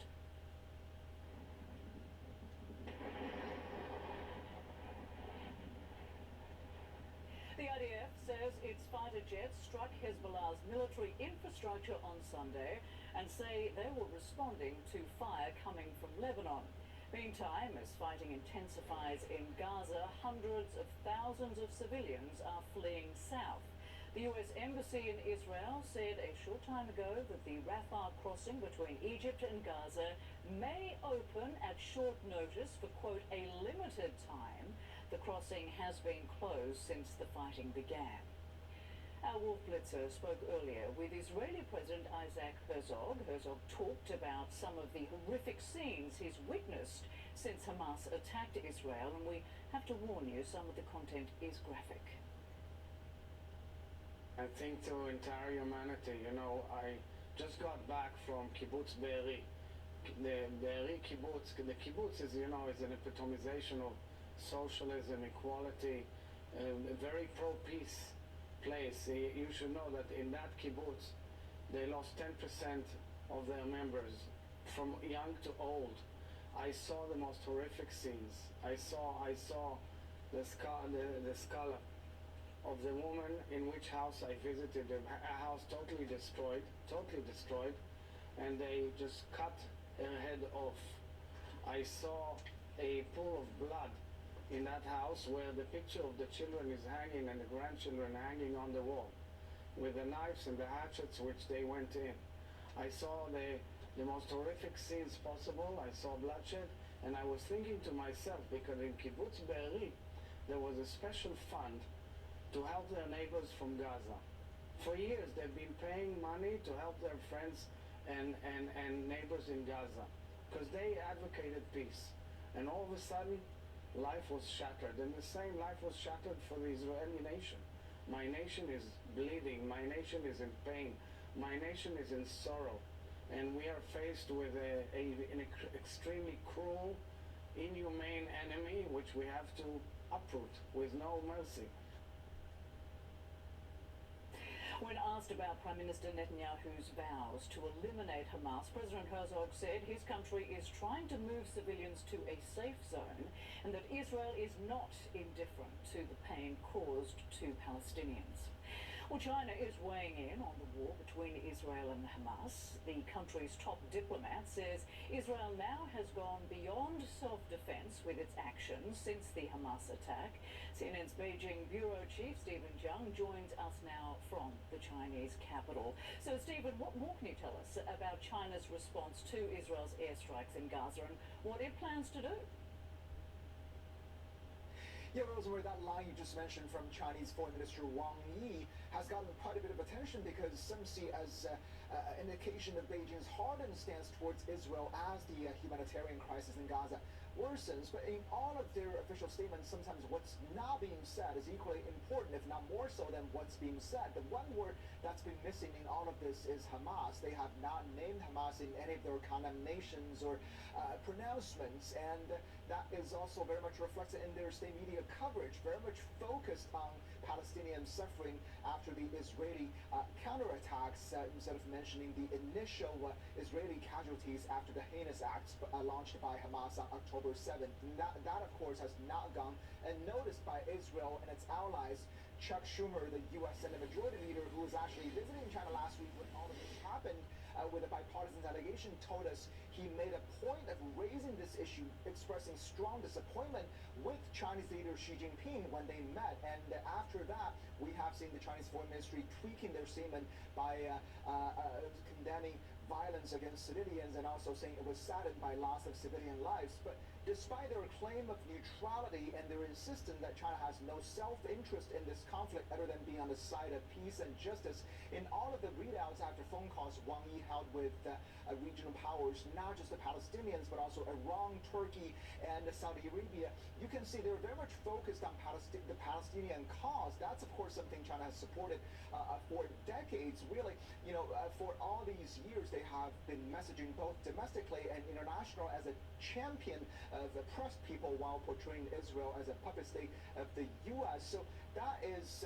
very much, a lot of analysts say they have, that's why they kind of default to this position when they feel like they lack the expertise and experience to deal with perhaps the world's most complicated and sensitive issue. And that, of course, is also reflected in the public reaction to Israel, as Israel's plight in this conflict. Not a lot of support, sympathy for the Israelis if you read Chinese social media. Rosemary. All right, thanks to Stephen Jiang joining us live from Beijing. And we'll be right back.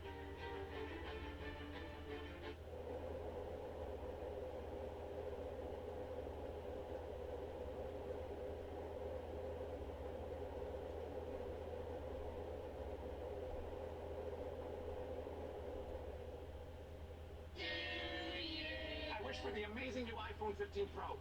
Sean. Do you mean this one? The one with titanium? No way I could trade this busted up thing for one. Maybe stealing wishes from the birthday boy is not your best plan. Switch to Verizon and trade in any iPhone and get the new iPhone 15 Pro on them. What? Yep, and on an amazing network. And I don't have to ruin any more birthday parties. Yeah, that ship has sailed. Let's go get you that iPhone. Here we go. Come on now.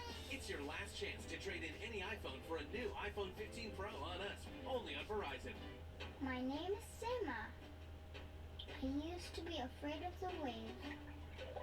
During big storms, waves flood my house because it floats on top of the water. My school floats on the water too. Save the Children helped us build it. Teacher picks me and my friends up in the boat and we go to school. I wear a life jacket because I can't swim. In the boat with teacher, we're not afraid. We sing and dance. At school, we read, we learn the alphabet, we count, and we sing songs. I love my teacher. She makes me smart. I study every day because I want to be a teacher like her.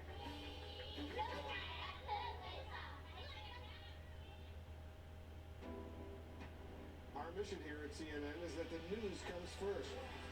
That's the promise of the Situation Room. We work as hard as we can to get the facts. The Situation Room with Wolf Blitzer, tomorrow at 6 on CNN. If you're over 50, imagine you could turn back the clock on your stiff, achy joints by years. On tour, I can't let sore joints hold me up, so I use Instaflex Advance. It's restored my joints without just temporarily masking my symptoms and without scary side effects. I told my whole crew they have to try it. Get a complimentary sample just like texting yoga to 321321. Instaflex Advance targets the root cause of joint soreness and stiffness with a unique combination of 5 key natural ingredients found nowhere else. Key ingredients backed by 5 clinical studies. Instaflex Advance is so powerful, I had better knees in just 1 week. Instaflex Advanced is the #1 selling joint brand at GNC, but you can only get your complimentary sample by texting yoga to 321321. Plus, text now. It will include a tube of Instaflex pain cream for fast-acting relief from the pain of arthritis, backaches, and sore muscles, absolutely free. Text YOGA to 321321 today.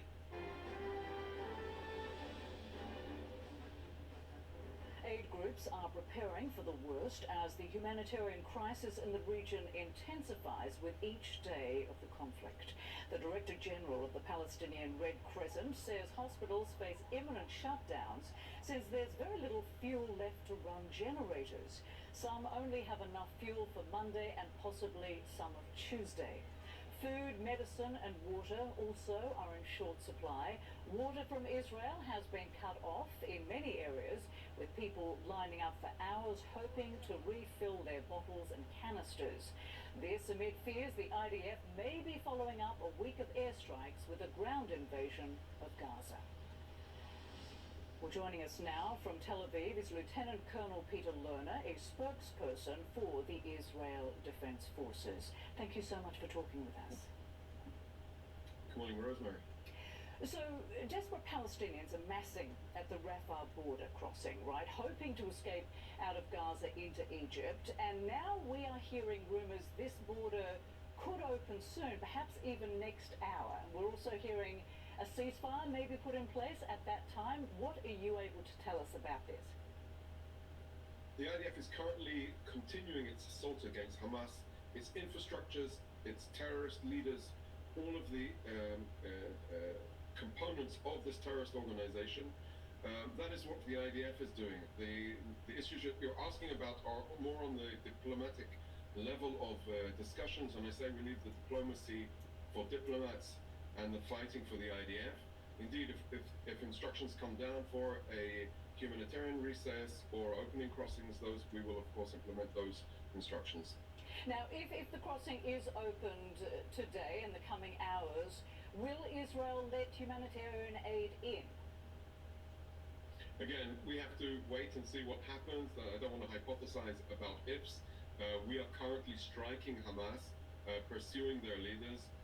We killed and targeted Mu'attaz Wheat, a Hamas commander in the southern Gaza Strip. And indeed, we are taking our actions to Hamas in order to remove the threat of butchering our babies in their bedrooms ever again. Hamas has taken the Gaza Strip hostage and is hiding behind its civilians, and this is the reality. The humanitarian operations, and this morning again, we continue to call on the people of the north of the Gaza Strip to evacuate towards the south. We know that and have confirmed that around 600,000 or so, maybe even more, have evacuated towards the south, and that is actually a good sign, because we intend and we are determined in order to destroy Hamas and their capabilities. Right, and I appreciate you updating us on the military situation, but I do want to return to the humanitarian situation, because that is a deteriorating crisis that's happening not only in the north, but now as Israel asks people to evacuate and they move toward the Rafah border crossing, there's a lot of tension and desperation being felt there as people gather and hope that they can actually get out. So it is an important question to figure out whether humanitarian aid will come in and whether some of those people who are very desperate will be able to cross that border. We don't know why Egypt is holding off on that, but if you could please give us a little more detail on this issue, we'd very much appreciate it. Of course, Rosemary, the situation on the ground is dynamic.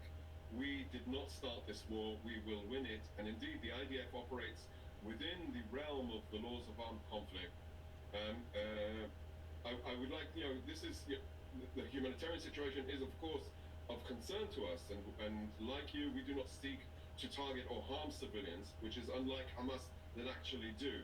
And we are operating in accordance to the laws of armed conflict on the basis of distinction, military necessity and proportionality. The humanitarian developments on the ground are of concern to us, but we are determined to destroy Hamas. We're determined that Yahya Sinwar, the mastermind of the massacre, and all of the institutions of Hamas that have been utilized in order to conduct and organize and orchestrate the attacks against Israel will never ever be able to do so. So while I understand that you're pressing on the humanitarian concern, and we are indeed concerned about the humanitarian issue, that is why we're calling on people, evacuate, this is for your own good, get out of harm's way. While Hamas, on the other hand, are interested in delaying that and making sure people stay in the line of fire because they want, and that serves them. So we are pushing for the humanitarian issue more than Hamas. And our message to the international community is you need to help evacuate people to safer zones in the south, as we've instructed and as we are encouraging, in order to facilitate the humanitarian mission in the Gaza Strip. I know there are lots of deliberations between the relevant authorities in Israel, and we will, of course, facilitate that as this issue develops. Yes, because, of course, we cannot emphasize enough the Palestinian people are not Hamas. Hamas are there huddled in the north. And I would say the Palestinian people and the people, I would add, and I absolutely agree that the Palestinian people are not Hamas. Many of the people, and obviously the people of Gaza themselves are not our enemy. Hamas is the enemy. It's the enemy of all decent people. They're an organization that feels free to butcher babies and parade women in the streets and humiliate elderly in a way and celebrate it, cannot be protected. They need to be denounced and they need to be rooted out, and we intend on doing so. And of course, with fears this conflict could spread beyond Israel's borders, what can you tell us about the latest exchange of fire between Hezbollah and Israel in the north? And is Lebanon now officially the second front in this war? Would you say that? No, I wouldn't. I'd say that Hezbollah is being encouraged by Iran to escalate this situation in order to challenge the reality and our activities against Hamas. We are following it very closely. Indeed, we had throughout the course of the day yesterday several anti-tank guided missiles fired at forces along the border, including killing some civilians. And this is of concern. We are strong on the border. We have reinforced our troops. We have the Air Force on call and the naval forces also prepared. So we are prepared for any eventuality on the border with Lebanon. We don't know, we don't hope, we don't want that to develop into another front, but we are prepared for it. We in the military say hope is not a method, and that is why we have precisely distributed our forces on the ground in order to be prepared for that eventuality. Lieutenant Colonel Peter Lerner, thank you so much for joining us. Appreciate it. Thank you, Rosemary. And still to come, Afghanistan is rocked by a series of deadly earthquakes and aftershocks. We will have details on the latest one as the country grapples with the aftermath. Back in just a moment. Stop whitening your smile the old-fashioned way with strips and trays that can take 30 minutes to an hour. I'm Jonathan Greenhut, the CEO of Power Swabs. When I met Dr. Ginniker and he introduced me to Power Swabs and I saw how effective they were and how easy they were to use, I knew we had to share it with the world. Power Swabs was clinically studied to whiten natural teeth as well as stain caps, crowns, and veneers. It's so effective, it works on stains caused by coffee, tea, red wine, and even smoking. For those of you who have that one stained tooth that's darker than the rest, Power Swabs can target that area using swab precision. My favorite thing about the Power Swabs is that I was actually able to take the swab and really get through some of those areas that are kind of like untreated. I felt like I can immediately see the results, and I'm like, oh, I'm definitely starting to see the shades getting brighter and brighter, or whiter and whiter. If you have yellowing between your teeth, if you have coffee or tea stains near your gum line, just snap, swab, and smile. And in each 5-minute application, you'll see whiter teeth. So stop whitening your smile the old-fashioned way with strips and trays and start using the Power Swabs 5-minute solution. Well, they're whiter, they're brighter, and I feel better about my smile.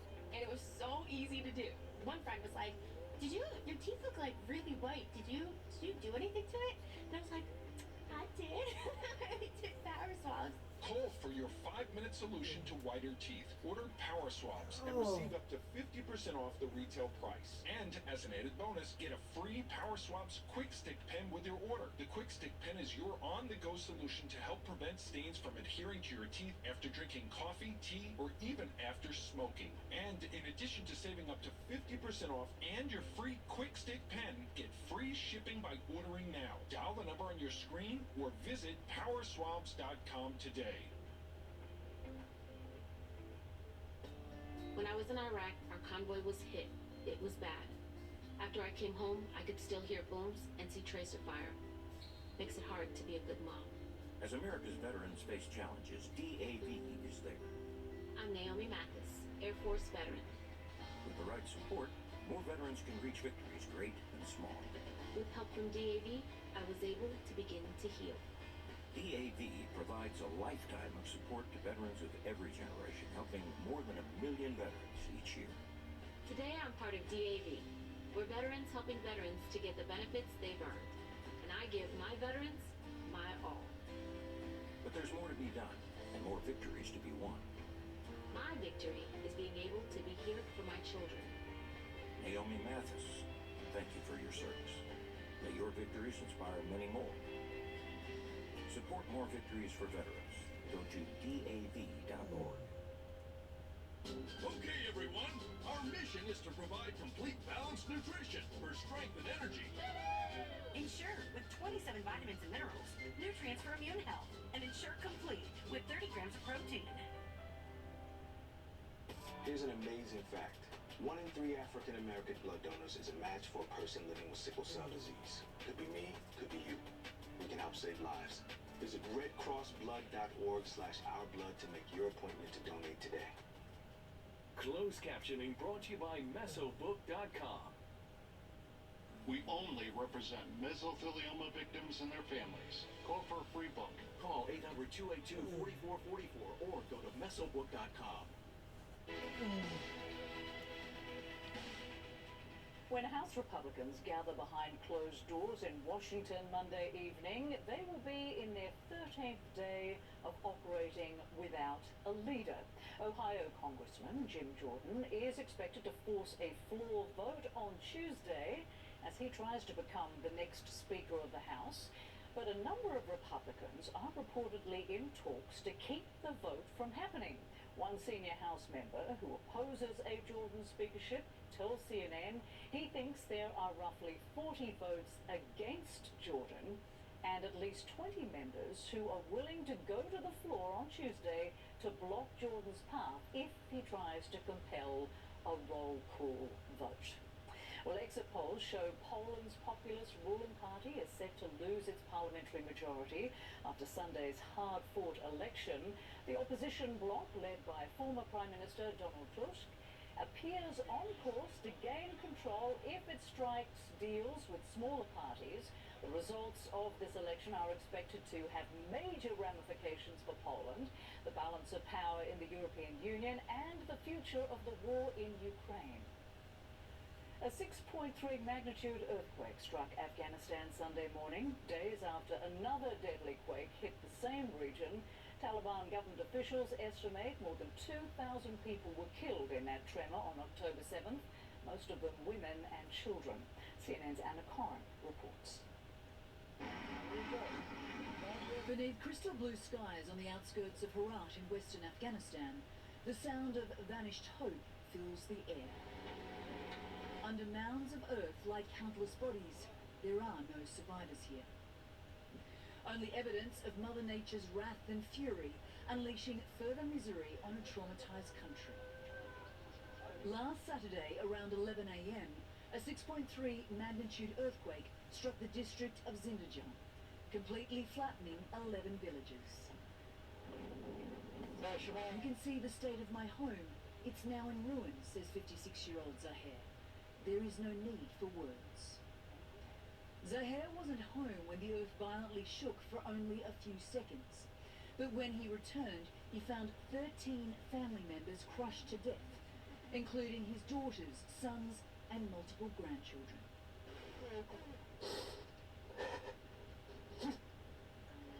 Simple mud brick structures supported by wooden poles were the homes of villagers on these dusty plains.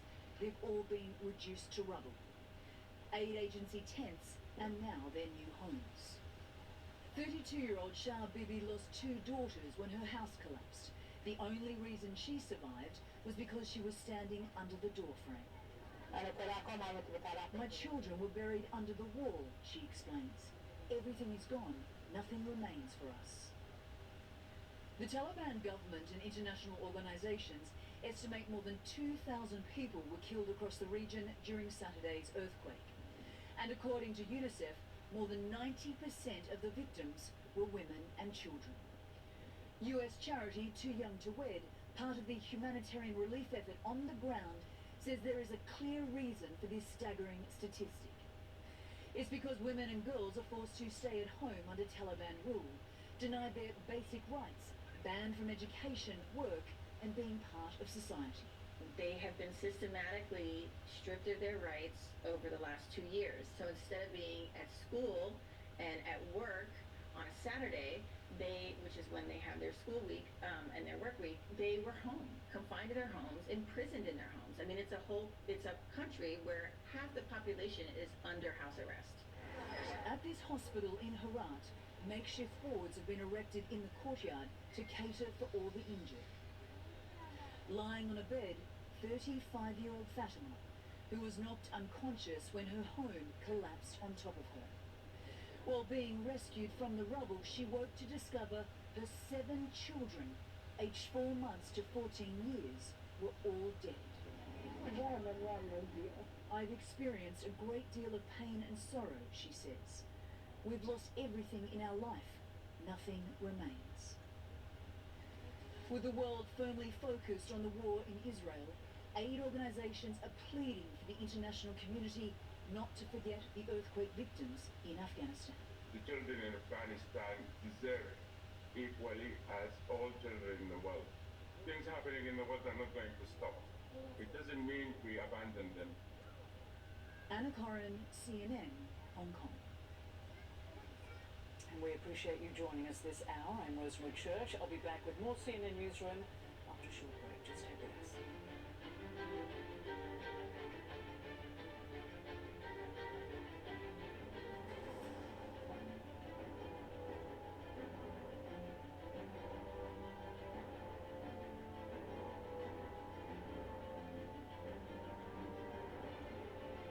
Stanley Steamer is proud to clean over 1 million homes across America every year. With custom-made vans and cleaning equipment, our professional cleaning technicians have the knowledge and skills to get your home cleaner and healthier. Get the best for your home. Schedule a cleaning with your local Stanley Steamer today. Want to pay only $40 per month with Sling TV to watch CNN, HGTV, MSNBC, and your other favorite channels? You can stream it all on Sling, all for just $40 per month. Try Sling today at sling.com/watchnow. Hi, I'm Jason. I've lost 228 pounds on GoLo. I don't ever want to go back to wearing a 4XL shirt or not being able to climb up the stairs without taking a break. So I'm committed to GoLo for life.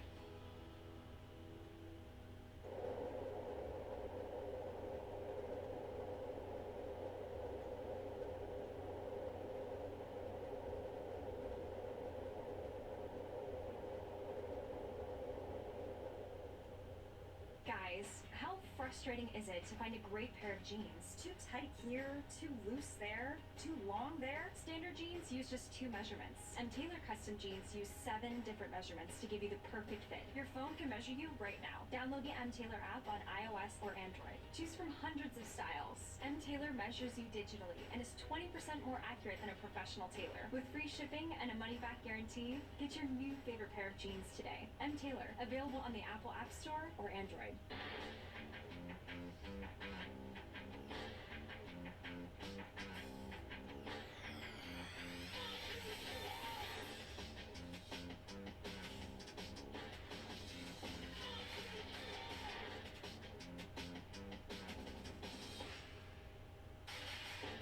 Pro-level performance at work and at home.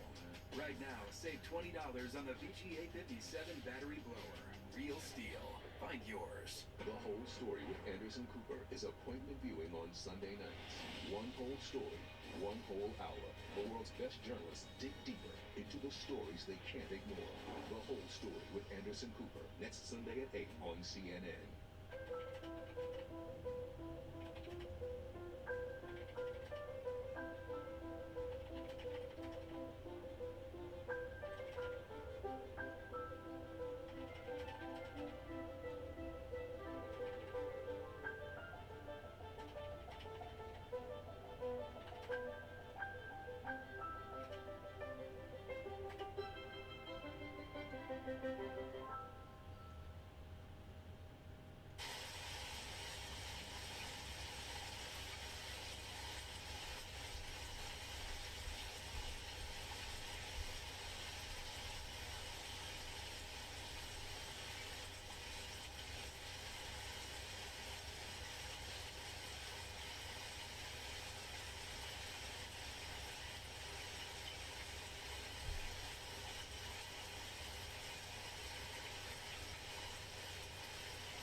Hello and welcome to our viewers joining us here in the United States and all around the world as we continue our breaking news coverage of Israel at war.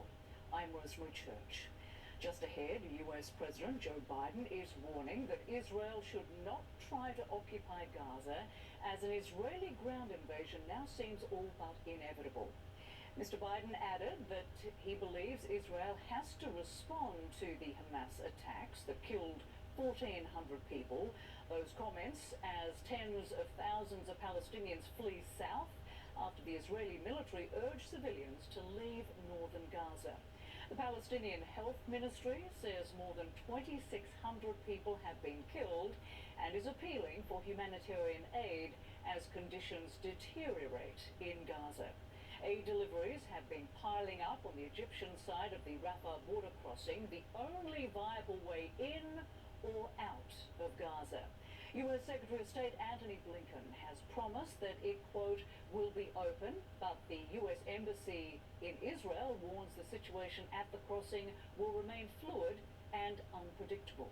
CNN's Claire Sebastian is following developments. She joins us now live from London. Good to see you again, Claire. So what is the latest on this Hamas-Israel war from both sides of the border, and what are you hearing about the possibility of the Rafah border crossing into Egypt opening up this hour, apparently? The IDF hasn't confirmed that rumour, but we are hearing that possibility.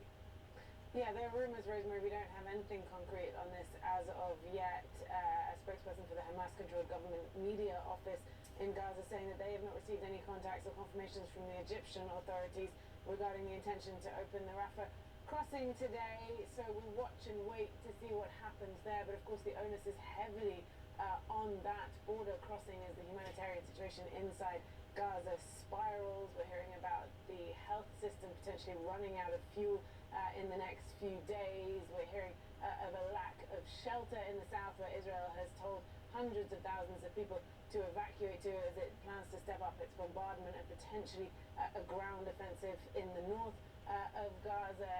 The phrase from the head of UNRWA, which is the UN agency which is most active in Gaza, is that Gaza is being strangled. So there is growing outrage and alarm from the international community on the situation in that region. In terms of the Rafah crossing itself, we did hear from Secretary Blinken, who was in the region today. Rafah will be open, was his comment in Egypt on Sunday, but as I say, we don't have anything concrete on that as of yet. The US is under intense pressure to do something here, given that up to 600 Palestinian Americans are trapped within Gaza. Intense focus on this, not only because of people trying to get out, but of course aid trying to get in. It is currently trapped on the Egyptian side of the border. Rosemary? All right, thanks to Claire Sebastian bringing us that live report from London. Appreciate it. Well, for the first time since the deadly Hamas attack on Israel, the president of the Palestinian Authority has condemned the militants' actions. The Palestinian news agency Wafa reports that Mahmoud Abbas said the actions and policies of Hamas do not represent the Palestinian people. He also called for a rejection of violence and the release of prisoners on both sides of the conflict. Wafa says his comments came during a phone call with the president of Venezuela. Well, joining me now is Hassan Al-Hassan, Research Fellow for Middle East Policy at the International Institute for Strategic Studies, and he's with us from Manama in Bahrain. Thank you so much for joining us.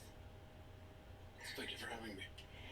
So in the wake of Hamas's brutal and horrifying attacks last Saturday, Israel's goal is to wipe out the militant group and destroy its terrorist infrastructure with these ongoing large-scale airstrikes and then a likely ground incursion.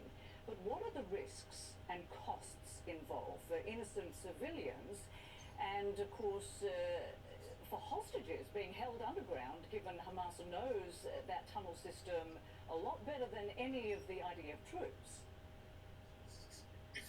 Yes, it is in fact very difficult to imagine how Israel could achieve its objective of total annihilation of Hamas without killing many more thousands of Palestinians.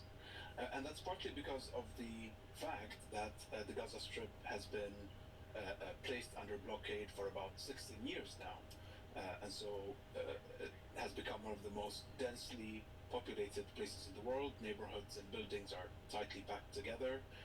The health infrastructure is already woefully inadequate, so people in Gaza have a lower life expectancy by about 10 years than most people have in Israel.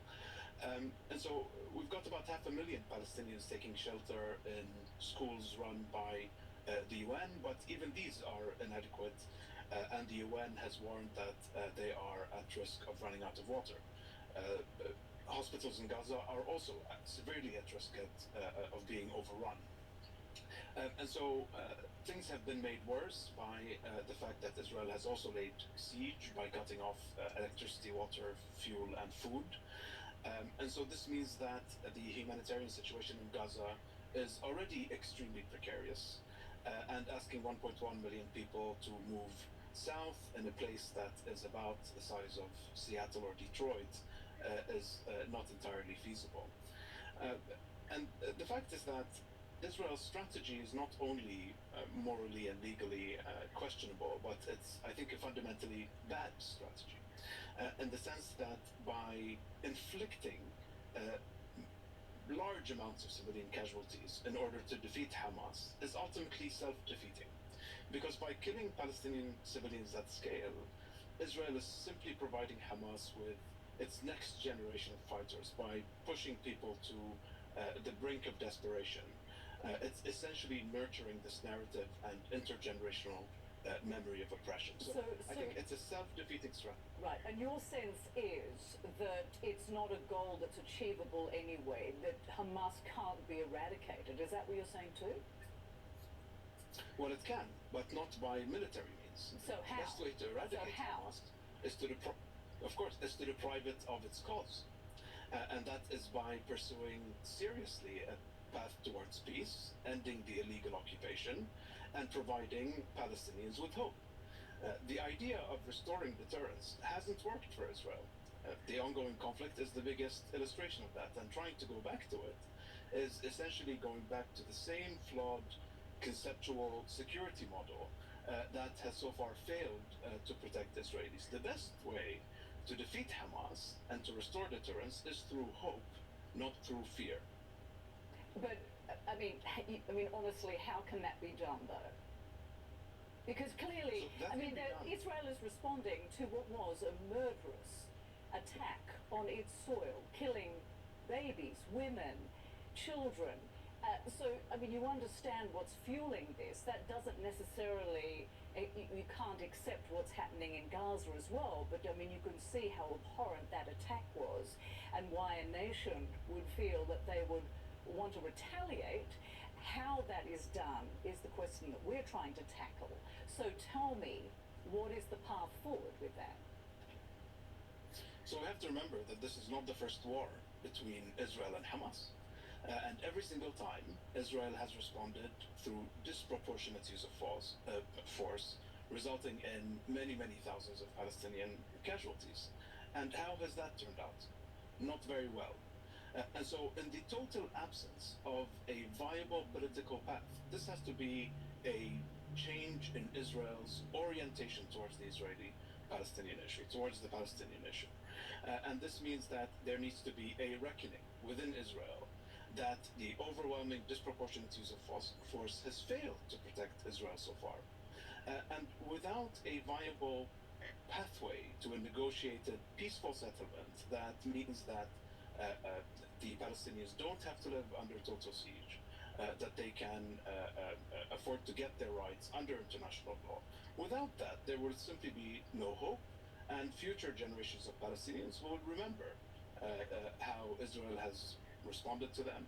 I think will simply be pushed to the brink of radicalization again, and we will see further cycles of violence. So I think without a real political solution, without a clear pathway, it will be very difficult to see how we can permanently break this cycle of violence. Yes, and sadly, there is no clear political pathway right now. It has to be said, though, Hamas apparently spent 2 years preparing for last week's attacks on Israel. What was their likely goal? And what were they expecting to achieve, given the leadership would have known that Israel would retaliate with a force not ever witnessed before to wipe Hamas off the map? So why did they do this? What was the end game? So I think the primary end game was to destroy Israel's invincibility narrative. The idea that even the most powerful military power in the region can be defeated and humiliated and hurt. So I think this was Hamas's first sort of psychological aim, which was really to dent the idea that Israel was invincible. I think the other goal is precisely the trap that Israel is walking into, which is to provoke an Israeli overreaction. And by provoking an Israeli overreaction, Hamas, I think, is hoping to dent any international support that Israel might be able to garner, and therefore, essentially, weaken Israel's support within its Western partners and allies. All right, Hassan Al-Hassan, thank you so much for joining us and appreciate your perspective on this issue. And still to come, the US is eager to bring home hostages held by Hamas. How Washington is trying to help Israel make that happen. We're back in just a moment.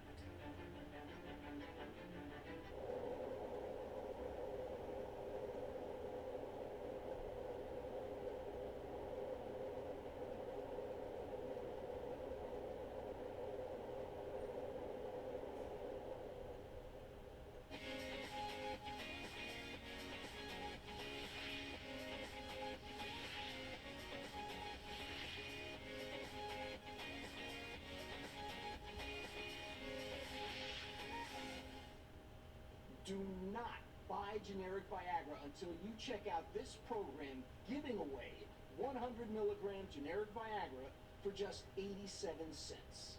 CVS and Walgreens don't want you to know about this because they sell the same tablets for $30 to $40 each. Don't believe me? Look at this. This is from CVS. Look, 9 tablets, 100 milligram sildenafil, aka generic Viagra, for $406. That's $45 a tablet. This is from Walgreens. $417 for 9 tablets of 100 milligram sildenafil, or $46 a tablet. You can now get the same 9 tablets, the same 100 milligram strength, from Friday plans for just 87 cents each. To get generic Viagra from Friday plans, text MAIL, mail, to 69069.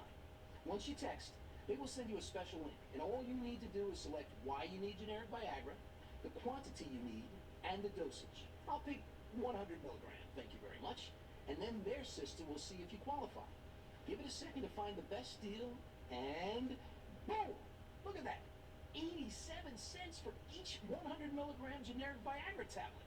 The prescription and shipping are free. Friday Plans delivers your medication in a plain white package just like this in 2 to 3 days. Once you open it, you'll find this inside. Each tablet comes individually wrapped, so you can tear one off and put it in your wallet. Guys, if you need generic Viagra, you need to take advantage of this program. Right now, Friday Plans is offering a special deal for new customers. $10 off your first package. The prescription is free, and the shipping is free as well. Do not wait. Text MAIL, mail, to 69069 today.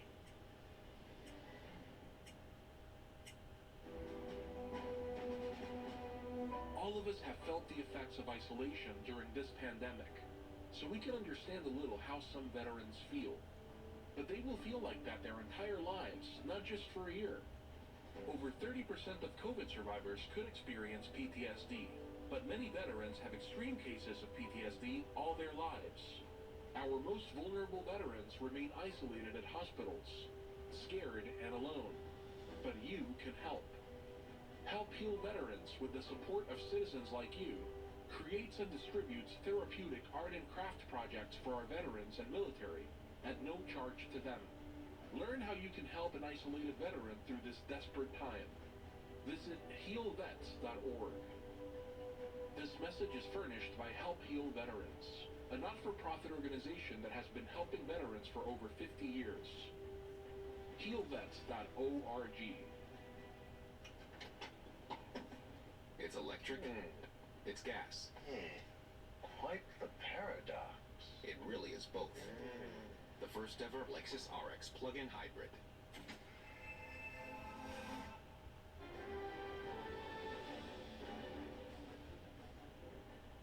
Iran's president is warning that the war between Israel and Hamas could spread to other parts of the Middle East if the crisis in Gaza is not resolved soon. In a call with France's Emmanuel Macron Sunday, Iran's president called for an immediate end to the bombardment of residential areas in Gaza and demanded that efforts be made to lift the blockade on the territory. U.S. Secretary of State Antony Blinken spent the weekend holding talks with leaders across the Middle East in hopes of preventing the conflict from spreading. He's warning Iran and other regional players not to take advantage of the crisis, noting that the U.S. is sending a second carrier strike group to the region. We back that up not only with the words that we're saying, but with what we're actually doing, including the deployment of these aircraft carrier battle groups. Again, not to provoke anyone, but to send a very clear message of deterrence, that no one should do anything that widens this conflict in any way or that furthers aggression against Israel from any other direction. So we've been clear about that. CNN has also learned that Israeli Prime Minister Benjamin Netanyahu has invited U.S. President Joe Biden to visit Israel and that both countries are discussing the possibility of a visit soon. Well, Israel's military has confirmed Hamas fighters are holding at least 155 hostages. Hamas kidnapped men, women and children during the surprise attacks last weekend. Israeli President Isaac Herzog says efforts to get them back are difficult because he says Hamas does not obey rules of international humanitarian law. It's also not clear where they're being held and under what conditions. The people taken are of various nationalities. The US says it's working to try to secure the release of its own citizens, but without military force. There's no plans or intentions to put U.S. troops on the ground to fight in this fight between Israel and Hamas. We are actively trying to find out exactly where they are. I mean, Shannon, we don't even know how many exactly. We saw a small handful we know. There could be more than we know. What I won't do is rule anything in or out when it comes to getting our hostages home. We're working on this literally by the hour. And while the U.S. is beefing up its military presence in the region, it has no plans on sending troops to fight in Israel, as CNN's Hadas Gold reports. As of right now, the United States is giving absolutely no indication that it plans to send in U.S. military boots on the ground in any way to Israel to try and assist either in the operations in Gaza or in part of any sort of hostage rescue operations. But what it's doing right now is a show of force, a show of unity with these carrier strike groups sitting in the waters off the coast. A very clear message to other groups in the region, not even just Hamas, but Hezbollah, groups in Syria as well, as a deterrent to try to keep them from getting involved. Now, we do know that the Americans already have on the ground a federal team who can help in hostage situations. They are assisting the Israelis, and there is reporting that a Marine Expeditionary Unit is headed potentially towards Israel. Now, this is a unit of more than 2,000 Marines and sailors who not only can help in major evacuations, but they also had training in hostage rescue scenarios. Now, no indication that that is where they're headed, or that's why they are headed, or why they would potentially be headed towards the region, but it gives you an idea of potentially the support that the Israelis may be receiving from the U.S. military. Now, the Israeli military and the U.S. military work very, very closely together. They are constantly training with one another, and Israeli military officials often call the American military their brothers in arms. They actually just had their largest ever joint exercise in the last few months, and during that exercise they made it explicitly clear that such an exercise was a very clear message to Iran, saying that if you get involved in a way of attacking Israel, be careful because the Americans are there to support them. But John Kirby has already said that they have no plans and no intentions right now of sending U.S. troops on the ground into Israel. And Chuck Schumer, in an interview with Aaron Burnett earlier, also said that the Israelis have not asked for troops on the ground. What they want right now is support in the forms of things like of munitions, ammunition, and also just the support of having those terror strike groups off the coast to try and deter any other actors from getting involved. But even if a hostage rescue operation is attempted, it will be incredibly complex, it will be very, very difficult, and the Israelis will likely be seeking at least some sort of support from the Americans in terms of logistics and intelligence. Hadas Gold, CNN, Washington. CNN's Fareed Zakaria gives us some perspective on how the politics of the Middle East have evolved in recent years. I would say, the kind of fundamental fact, if I could take a moment to put the historical context, is the United States was the kind of power broker in the Middle East. And the United States, ever since the Iraq War, has been stepping back, right? That was part of the whole idea of pivoting to Asia, getting somewhat less involved in the Middle East. Well, guess what? When the United States steps back, what happens is you create a power vacuum. And all kinds of people try to enter that power vacuum. And the biggest shift became a contest between Saudi Arabia and Iran as to who would fill in that power vacuum. And the way the Saudis tried to do it in cooperation with the Israelis, who also were trying to move in, as well as, by the way, the Turks and the Russians a little bit. But the Saudis tried to ensure that their concerns and interests are taken care of by forging this new alliance between the moderate Gulf Arabs and Israel. That scared the Iran, Hezbollah, Hamas, all these actors that thought they're being marginalized now. And most importantly, the Palestinians, particularly Hamas, felt they were being marginalized because what Bibi Netanyahu was trying to do was essentially ignore the Palestinian issue, make peace with the Arabs. And as a result of that, Hamas and perhaps some of Hamas's sponsors, but certainly Hamas, decided we're going to burn the house down. And this is their way of trying to burn the house down. And so part of what's going on here is that you have had a kind of power vacuum, which all kinds of people have been jockeying for influence, and Hamas is watching all this, and they're playing the card they have, which is the most brutal, sadistic card. But it's their effort to get attention. And that was CNN's Fareed Zakaria. He is urging Israel to learn from what he called the mistakes and overreactions of the United States after the 9/11 terror attacks.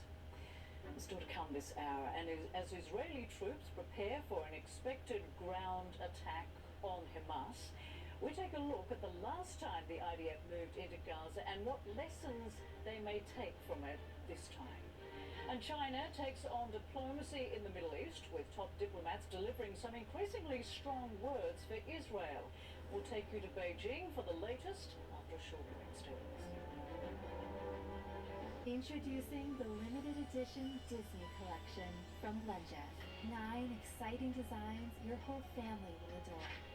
Blendjet 2 is portable, which means you can blend up nutritious smoothies, protein shakes, or frozen treats just about anywhere. Recharge quickly via USB-C. It even cleans itself. Order yours now from blendjet.com and bring a little Disney into your life. Hey, human. What if you could accomplish something instead of endlessly following up?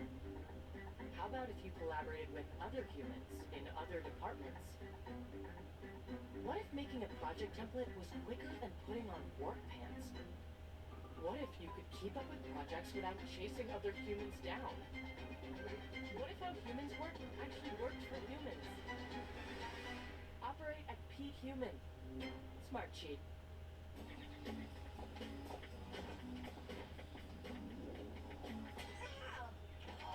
Whoa, watch where you're going. Yeah, Mom, pay attention. What if it's a concussion? Hang on. I'll look it up. I'm probably fine. Probably. We noticed something wasn't right and got her to a doctor. I thought I was okay, but I had a concussion. Sometimes it's hard to tell on your own. Don't mess with your melon. If you hit it, get it checked. Verizon Small Business Days are coming. From October 16th to the 22nd. Now is the time to partner with our experts. Get started today with Verizon Business. It's your business. It's your Verizon. Okay, everyone. Our mission is to provide complete balanced nutrition for strength and energy. Ensure with 27 vitamins and minerals, nutrients for immune health, and Ensure Complete with 30 grams of protein. Does someone who threatens Putin's power ever die unintentionally in Russia? I don't think so. He just leaves all this carnage in his wake. Do you think he cares about that? No, he doesn't. The Source with Caitlin Collins. Tomorrow at 9.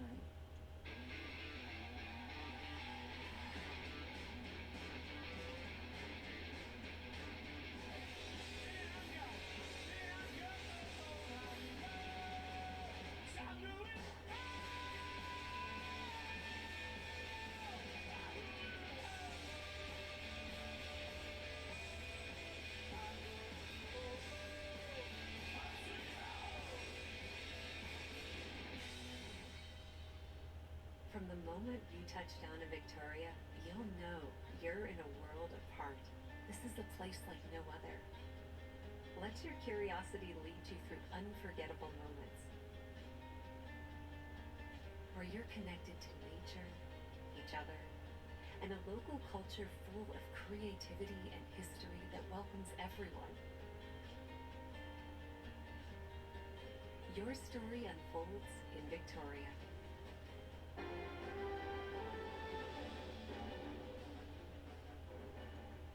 Israel and Hezbollah fighters have been exchanging fire, raising fears of a second front in the ongoing conflict across the Israeli-Lebanese border.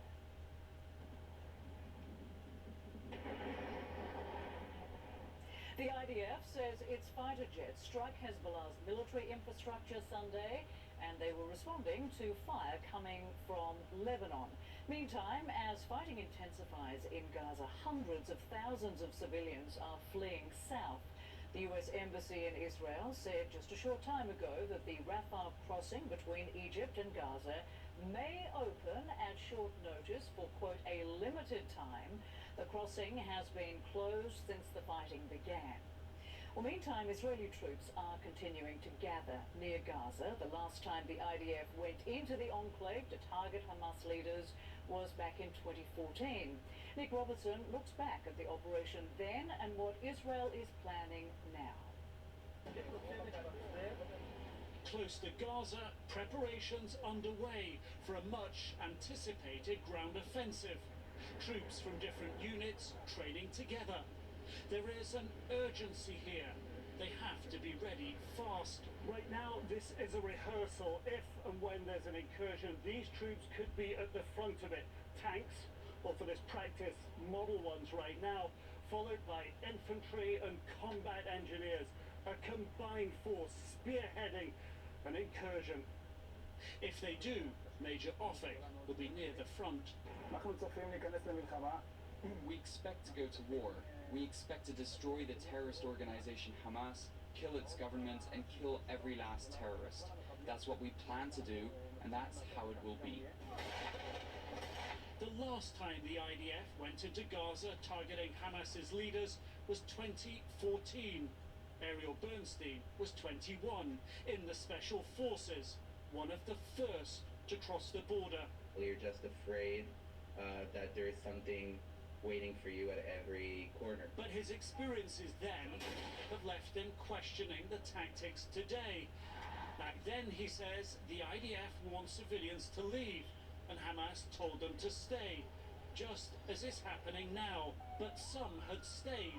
His orders, he says, assume the civilians had left.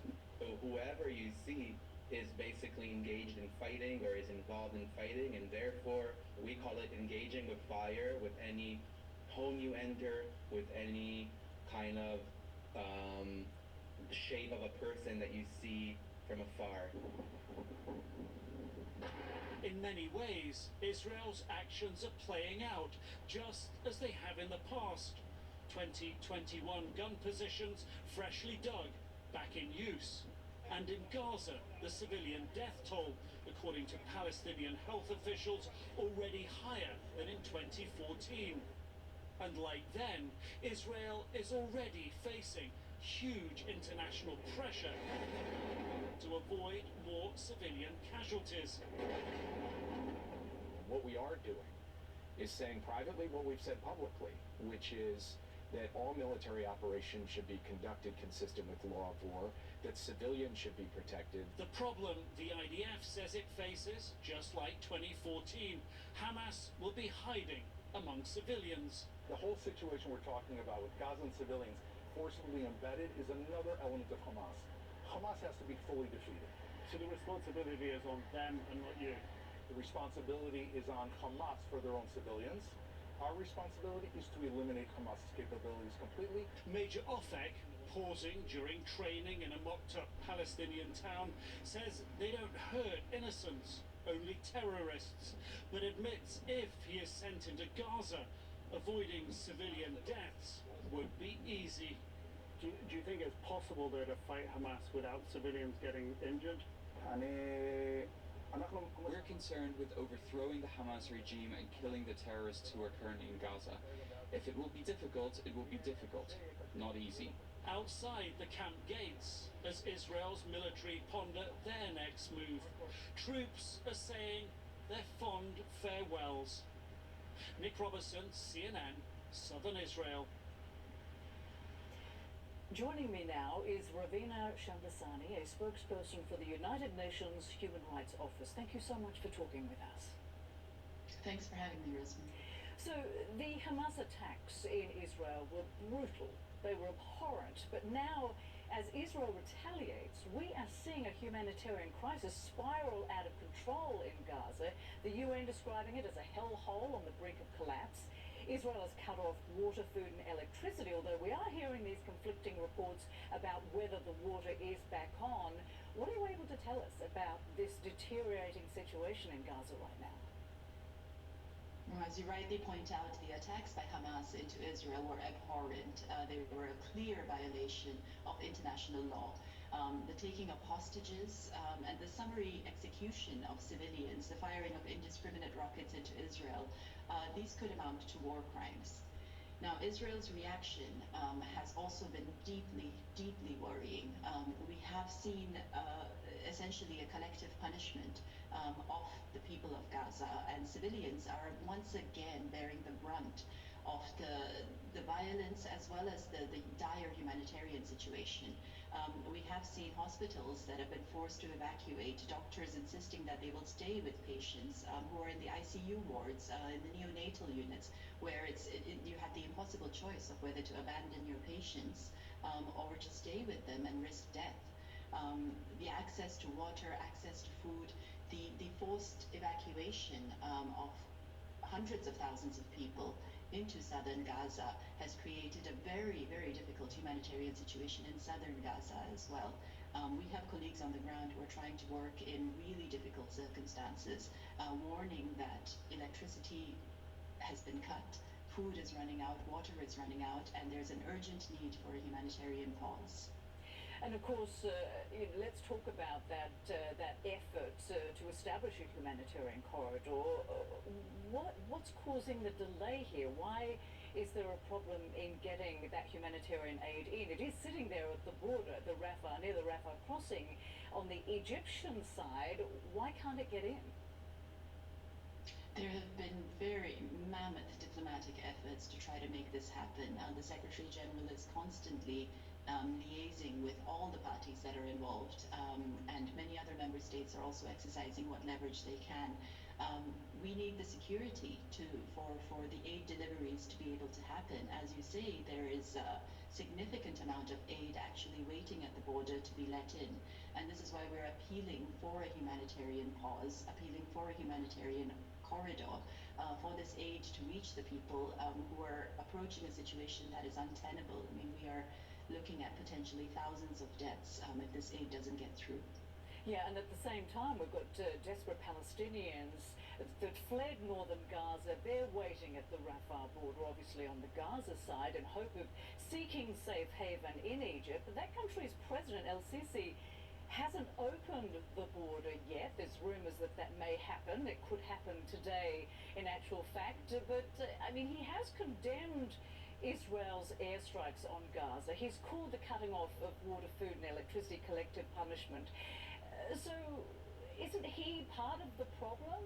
Why won't he open the border? And why have other Arab nations not condemned his actions? It's hard to grasp.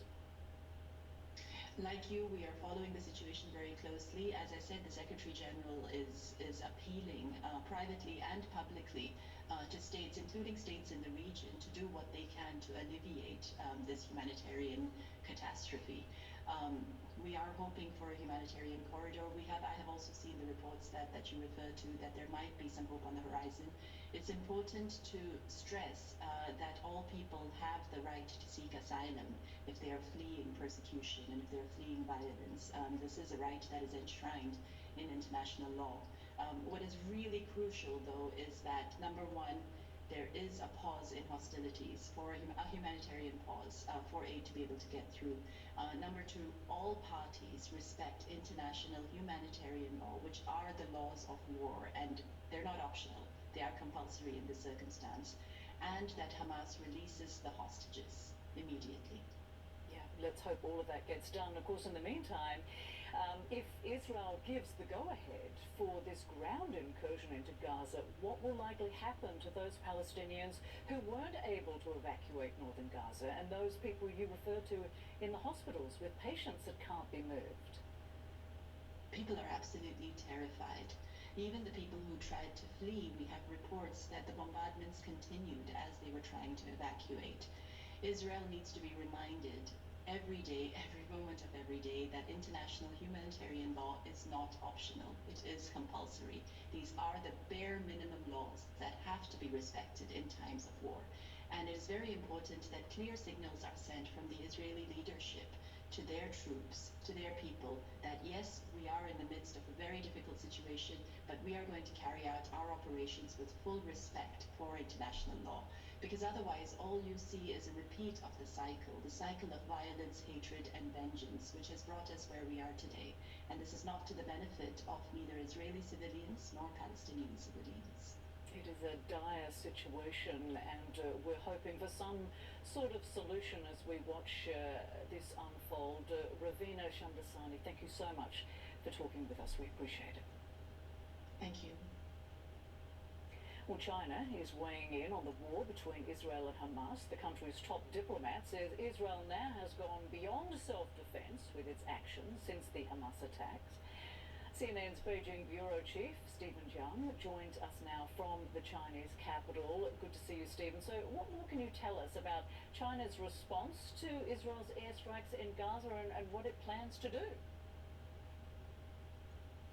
Yeah, Rosemary, that line you just mentioned from Chinese Foreign Minister Wang Yi has gotten quite a bit of attention because some perceive it to be Beijing's hardened stance towards Israel as the humanitarian crisis in Gaza worsens. Now, sometimes in these official statements, what's not being said is equally important, if not more so than what's being said. The one word we have not heard Chinese officials say is Hamas. They have not named Hamas in any of their condemnations and pronouncements since the heinous attack the group launched against Israeli civilians on October 7th, and that's also reflected in their state media coverage since day one, very much focused on the Palestinian suffering after the Israeli counterattacks. not so much barely mentioning the Israeli casualties during the initial stage of the latest conflict. Now, that is perhaps because, like most Arab nations, China actually has long viewed Hamas as a resistance organization, not a terrorist group. And that, of course, has not gone unnoticed by Israel and its allies, especially including the United States. But despite Beijing's claim of neutrality and their insistence that China has no self-interest in this conflict other than being on the side of justice and peace, if you read their statements after Wang Yi's multiple phone calls with regional powers over the weekend, they're very much focused on the Palestinian cause. That's something, of course, they have supported for decades. They're messaging for a long time, both domestically and internationally, as they are a staunch supporter of the Palestinian statehood. And while Israel is being portrayed as a puppet state of the United States, despite much closer economic ties between the two countries. So that's why some analysts say, at the end of the day, their calculation may be scoring points with the wider Arab world serves China's overall interest better on the international stage, and also a reflection of China's lack of expertise and experience in dealing with this region, despite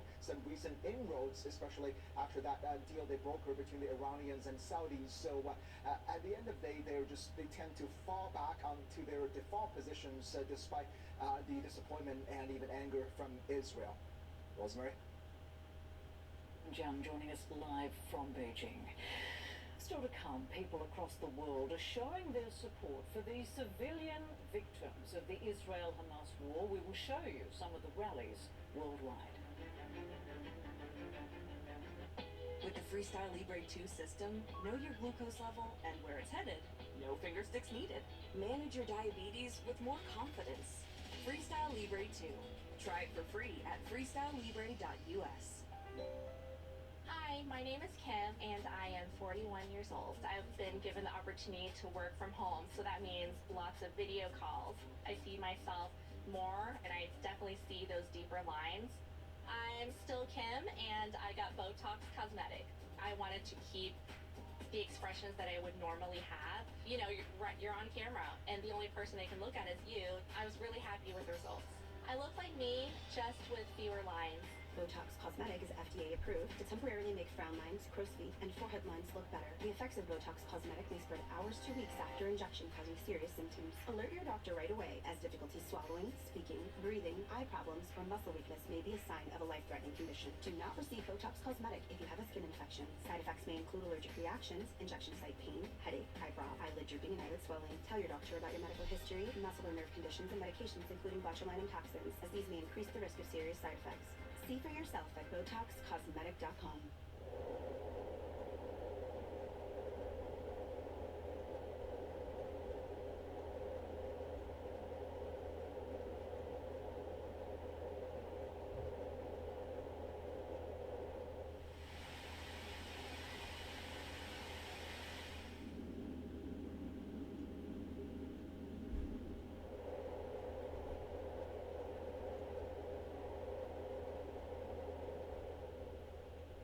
The Whole Story with Anderson Cooper is appointment viewing on Sunday nights. One whole story, one whole hour. The world's best journalists dig deeper into the stories they can't ignore. The Whole Story with Anderson Cooper, next Sunday at 8 on CNN. When Lila was ready to sell her ring, she sent it to Worthy, where they took care of everything and auctioned it on her terms. Then, Worthy sent Lila her money. You're worthy of more. Get started at worthy.com.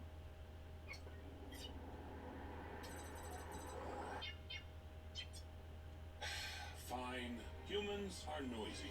They like to make things. They're fueled by inspiration. Inspiration is something called tacos. Change makes them nervous, but embracing it changes everything. Yeah, imagine that.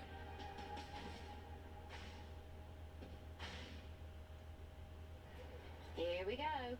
Another teen, another selfie. Wait. She recycled. Well, that's not a selfie. That's a selflessy. Oh, that's terrible, Stacy.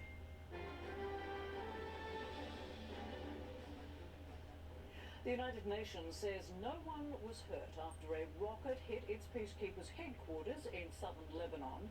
The UN says it's still trying to determine who launched the rocket, adding that the rocket hit during an intense exchange of fire on Lebanon's border with Israel Sunday. The IDF says its fighter jets hit Hezbollah military infrastructure in Lebanon Sunday. An uptick in exchanges of fire between Hezbollah and Israel is raising fears the conflict could spread. And CNN senior international correspondent Ben Wiedemann is in southern Lebanon with more. It was another day of cross-border strike and counter-strike between Hezbollah and Israel, with the violence edging beyond isolated incidents and starting to veer toward the scenario so many here fear. Another full-on war between Hezbollah and Israel, one worse perhaps than the more than month-long battle they fought in 2006. Throughout the day, Hezbollah fighters targeted Israeli military positions on the border, firing guided missiles at communications, observation, and surveillance equipment, and also hitting some Israeli towns, killing one Israeli civilian and wounding several others. Israel fired artillery and launched airstrikes on what it called Hezbollah military infrastructure. As a result of the fighting, Israel declared a 4-kilometer deep closed military zone along the border to keep civilians away. In the afternoon, a volley of rockets was fired into Israel, most intercepted by the Iron Dome. But it wasn't Hezbollah, but rather the military wing of Hamas that claimed responsibility. At roughly the same time, a rocket hit the headquarters of the UN peacekeeping force just north of the border, slamming into the helipad there. No one was injured. The UN is trying to determine where the rocket was fired from. All of this doesn't amount to war yet, but it's getting dangerously close. Ben Wiedemann, CNN, Southern Lebanon. A U.S. Senate delegation in Israel was forced to take shelter in Tel Aviv on Sunday. Senate Majority Leader Chuck Schumer posted a picture on social media of himself, staffers, and Senator Mitt Romney in a bomb shelter. Schumer led the bipartisan delegation of senators in Israel and spoke to CNN's Aaron Burnett. We came with a simple message to the Israeli people. We have your back. We feel your pain, we ache, and America will stick with you in this most difficult time. We had 3 missions. 1, to let Israel know we're for them. 2, to find out what Israel's needs are. And we had extensive discussions of the military, diplomatic, intelligence, and humanitarian needs that Israel had. But 3rd, we wanted to show that this was bipartisan, so I went with 2 Democrats and 2 Republicans. Senator Cassidy, Senator Romney, yourself, Senator Kelly, right? All? Yes. And Senator Rosen. And Senator Rosen. And in this time of such partisanship, this is one area where the Congress is united. And I believe we're going to pass very soon. We're going to put together a very strong package. We will pass it soon. We're not going to wait for the House. We're hopeful that if we pass a strong package with big bipartisan majorities, it'll put pressure on the House to act one way or another, however the heck they figure it out. So Secretary Blinken's coming tomorrow, coming back. Yes. So no one had known that this is happening. Obviously, he's coming from other places in the Middle East, just met with the Saudi Crown Prince. What is his goal? Do you know? Is he trying to have Netanyahu delay this? Or? No, I think his goal is to try and keep the tripartite negotiations that were going on between Saudi Arabia, Israel, and America on track. Mm-hmm. Many suspect that Hamas and even Iran did this dastardly, horrible terrorist action to make sure that that didn't happen. And he feels very strongly, as do most of us, that we should keep it on track. And the viciousness of Hamas, I mean, in one instance, cutting the throats of little children, having their parents watch. Hamas is trying to say, we're going to intimidate you from doing the things you want to do, including this tripartite pact. And I think what Secretary Blinken is saying, and Israel is saying, we are saying, you're not going to intimidate us. We're going to move forward. Around the world, people are taking to the streets to show support for both the Israelis and Palestinians. The pro-Palestinian rallies were most prevalent Sunday. CNN's Melissa Bell has more. Palestine will be free! In Sydney, thousands turned out to express solidarity with Palestinians and oppose Israel's military action in Gaza.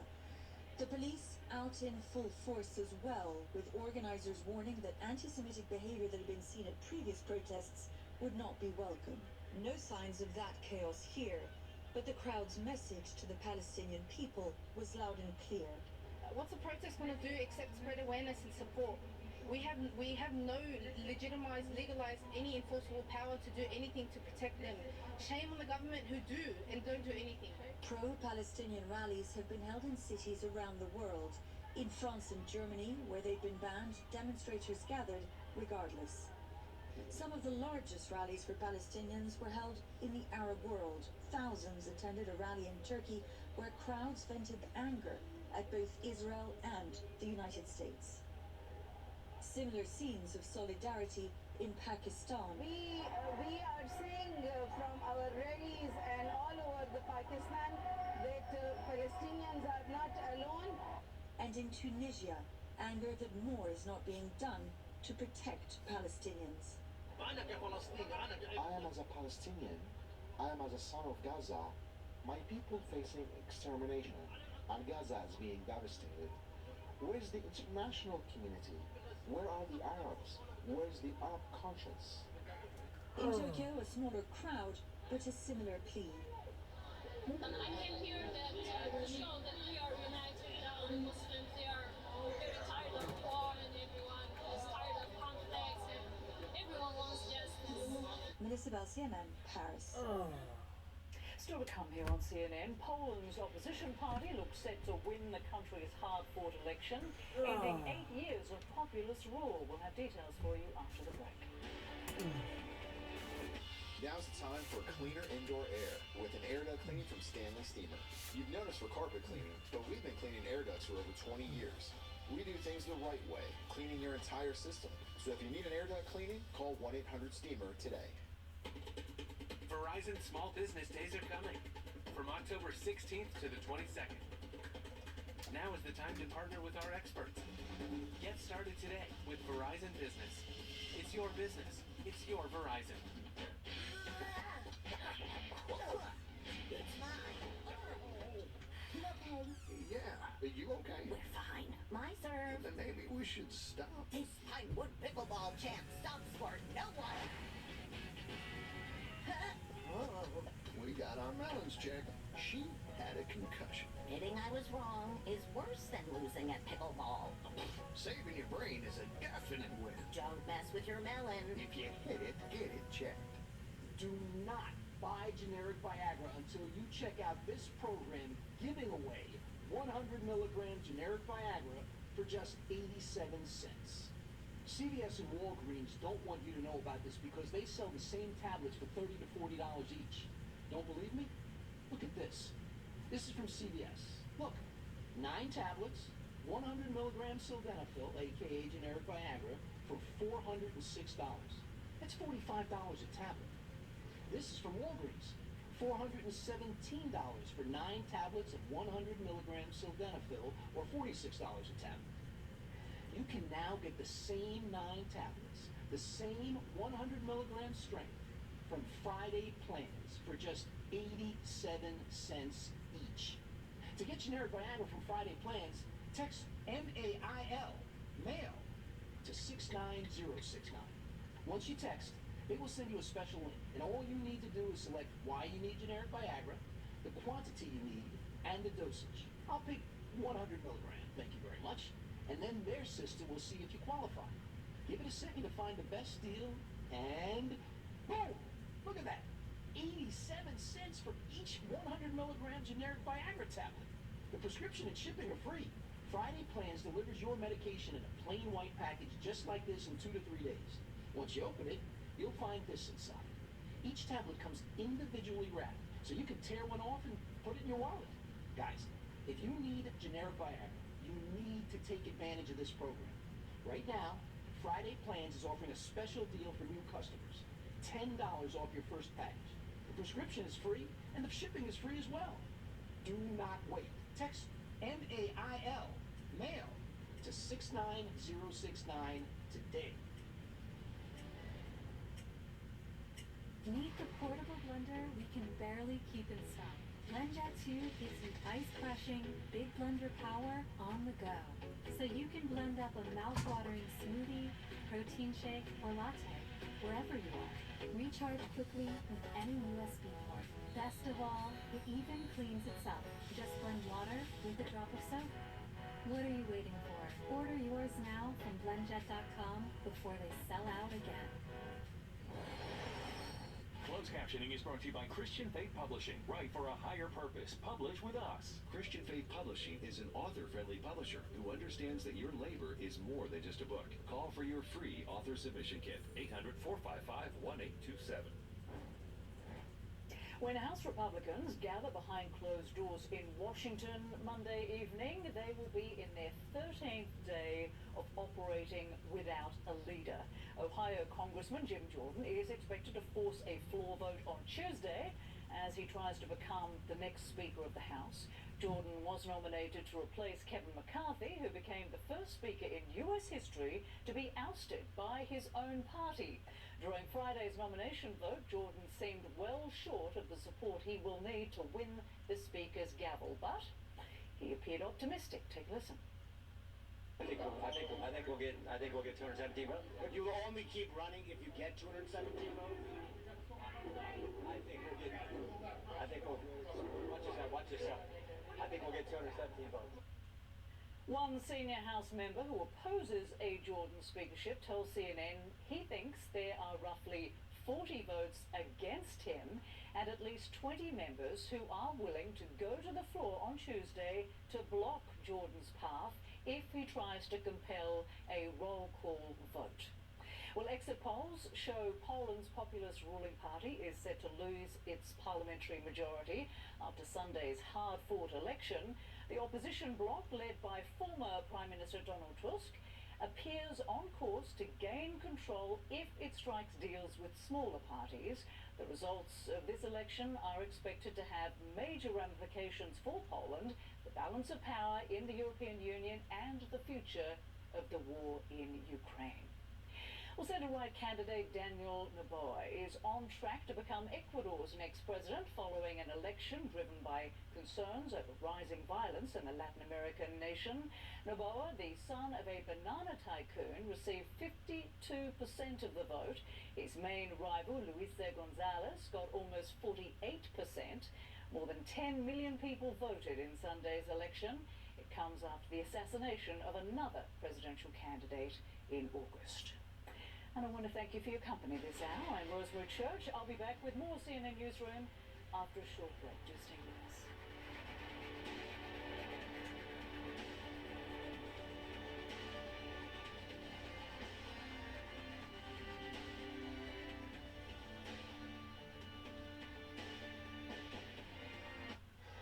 JP Morgan Wealth Management knows it's easy to get lost in investment research. Get help with JP Morgan Personal Advisors. Hey David, ready to get started? Work with advisors who create a plan with you and help you find the right investments. So great getting to know you. Let's take a look at your new investment plan. Okay, great. This should have you moving in the right direction. Thanks, Jen. Get ongoing advice and manage your investments in the Chase mobile app.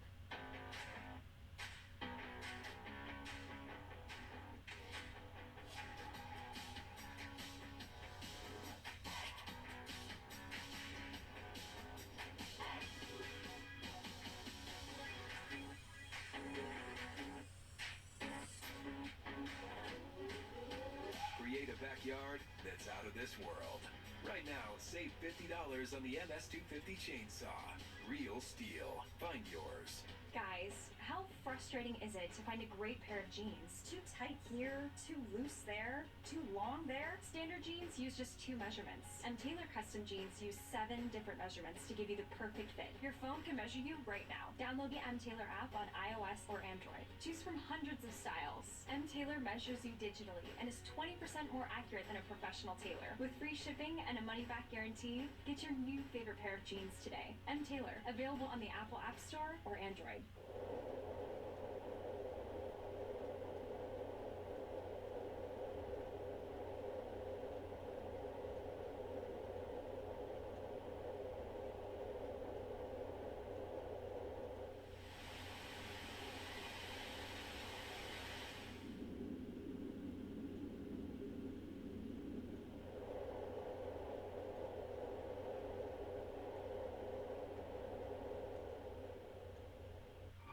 journalist is the best job in the world. Asking challenging questions of the folks who run the world. Is Ukraine going to win this war? Yes, of course. You ready? The Lead with Jake Tapper, CNN, tomorrow at 4. If addiction is making you feel lost and alone, here is real help. The John Vulcan Academy is recognized as one of the best addiction treatment programs in North America because their long-term holistic approach to recovery goes far beyond initial drug and alcohol treatment. Program participants also progress physically, mentally, socially, and spiritually. It all assures lifelong sobriety. If you've been disappointed with treatment before, come and experience real recovery. The John Vulcan Academy. We change lives. Learn more at vulcan.org.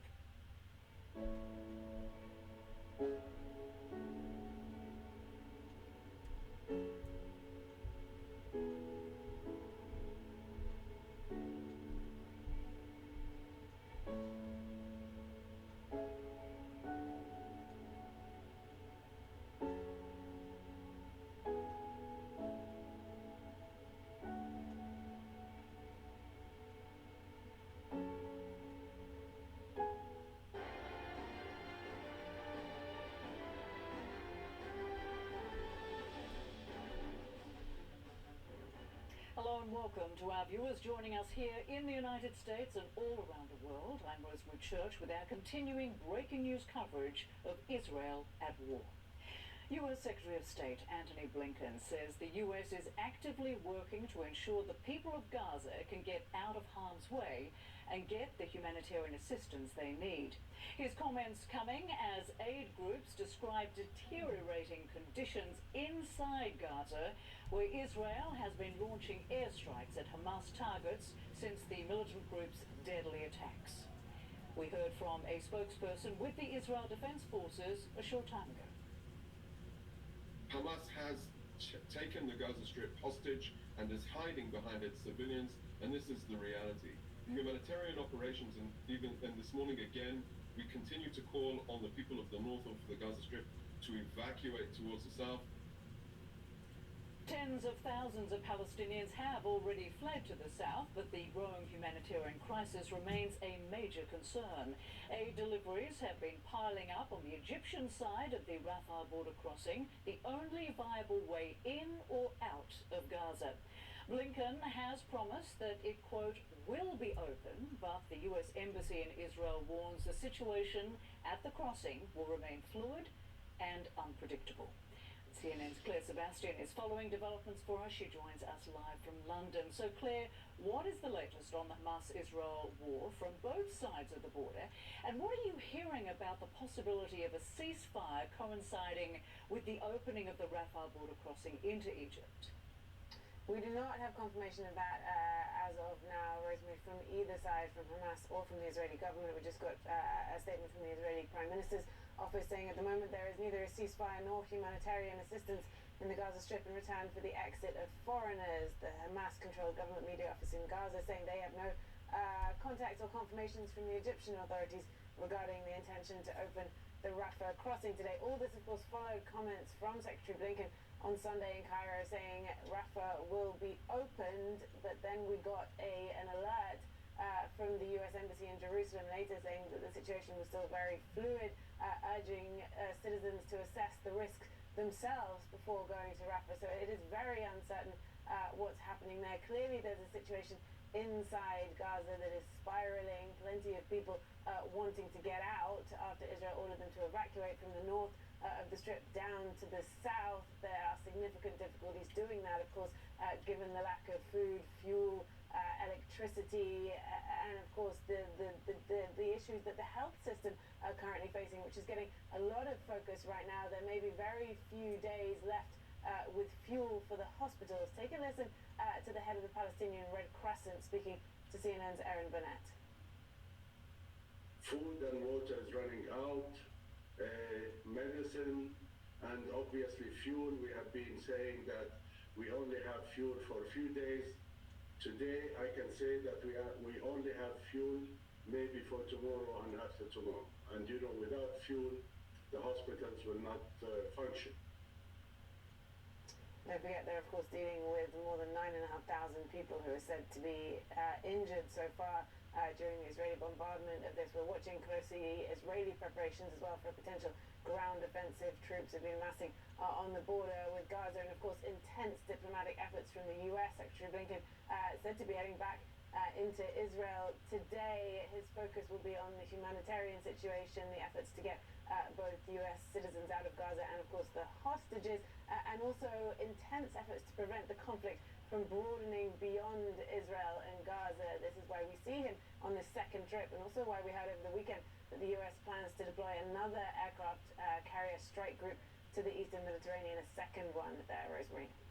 Thanks to Claire Sebastian for that live report from London. Appreciate it. Well, earlier, Israeli President Isaac Herzog described to CNN's Wolf Blitzer some horrific scenes he's witnessed, and we want to caution you, some of the images are graphic. I saw the most horrific scenes. I saw the skull of the woman in which house I visited, a house totally destroyed, and they just cut her head off. I saw a pool of blood in that house where the picture of the children is hanging and the grandchildren hanging on the wall with the knives and the hatchets which they went in. I saw the most horrific scenes possible. I saw bloodshed, and I was thinking to myself, because in Kibbutz Be'eri there was a special fund to help their neighbors from Gaza. For years they've been paying money to help their friends and neighbors in Gaza, because they advocated peace. And all of a sudden, life was shattered, and the same life was shattered for the Israeli nation. My nation is bleeding, my nation is in pain, my nation is in sorrow, and we are faced with an extremely cruel, inhumane enemy which we have to uproot with no mercy. Aid groups are preparing for the worst as the humanitarian crisis in Gaza intensifies with each day of the conflict, and basic necessities begin to dwindle. Food, medicine and water are in short supply. The Director General of the Palestinian Red Crescent also says hospitals face imminent shutdown since there's very little fuel left to run generators. Julia Tuma, Communications Director for UNRWA, joins me now from Athens. Thank you so much for being with us. Thank you for having me, Rosemary. So, the Hamas attacks last Saturday in southern Israel, they were brutal and abhorrent. But now, as Israel strikes back with heavy military force, your organization is calling this an unprecedented humanitarian catastrophe unfolding inside Gaza. Your Commissioner General says the world has lost its humanity, with Palestinians being denied water, food and electricity. Describe to us what exactly is happening inside Gaza right now. It's a terrible, terrible tragedy, Rosemary. 1 million people have been forced to leave their homes. At least half of them are now in UNRWA facilities. We get reports from our staff on the ground all the time. They are terrified. UNRWA lost 14 colleagues of mine. Some of them were teachers, an engineer, a gynecologist. No place is safe in Gaza. And efforts are underway to establish a humanitarian corridor to get food, water and other supplies into Gaza. Are you hearing any more details about that corridor, or any information on the possibility that the Rafah border crossing may open soon? We're also hearing rumours of a possible ceasefire. What are you hearing on all of this? Well, we gotta get in supplies, and we gotta get in those supplies urgently into the Gaza Strip. We need fuel, we need wheat flour, we need other basic supplies. UNRWA has not been able to deliver anything in the past week plus, so we need to get in those supplies as soon as possible, fuel especially, so that the water can come back to people in the Gaza Strip. And why hasn't Egypt's President El-Sisi opened that Rafah border into his country, given he's been condemning Israel's airstrikes on Gaza and calling the cutting off of water, food and electricity collective punishment, but he's not doing anything to help the Palestinian people who are massing at that Rafah border crossing?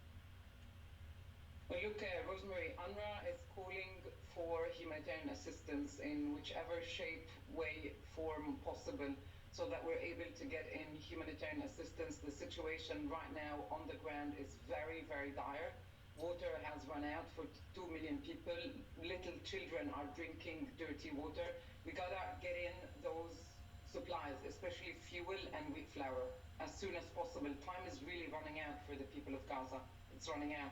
Yeah, that is a real concern. And if Israel proceeds with its ground incursion into Gaza, what will likely happen to those Palestinians who weren't able to evacuate, and to the hospitals that weren't able to evacuate some of those patients and those who are helping them? Well, more people will be killed, more civilians will be killed, and it's time for all of this to come to an end. Too many people have been killed, too many civilians, too many children, too many women, old people. This has got to stop, and humanitarian supplies need to get into Gaza, and the siege on the Gaza Strip must be lifted right away. So at this point, we know that humanitarian aid is sitting at the Rafah border crossing on the Egyptian side, but the problem is that that crossing hasn't been opened up. Once it is, and it could, I mean, there are rumours that it could happen any moment, some of these aid groups positioned to be able to get that humanitarian aid to those most in need? Well, you see, before the 7th of October, UNRWA used to bring in supplies from the Israeli crossing. So right now, what we're calling for is to lift the siege. We are ready. We would like and we would urge all those who have influence on parties to the conflict to open up Gaza so that UNRWA is able to bring in much needed supplies for people. There's 1 million people who are in need on the ground. Half of them are sheltering in UNRWA facilities. We are running out of supplies. We are on the verge at UNRWA of not being able to continue our operations.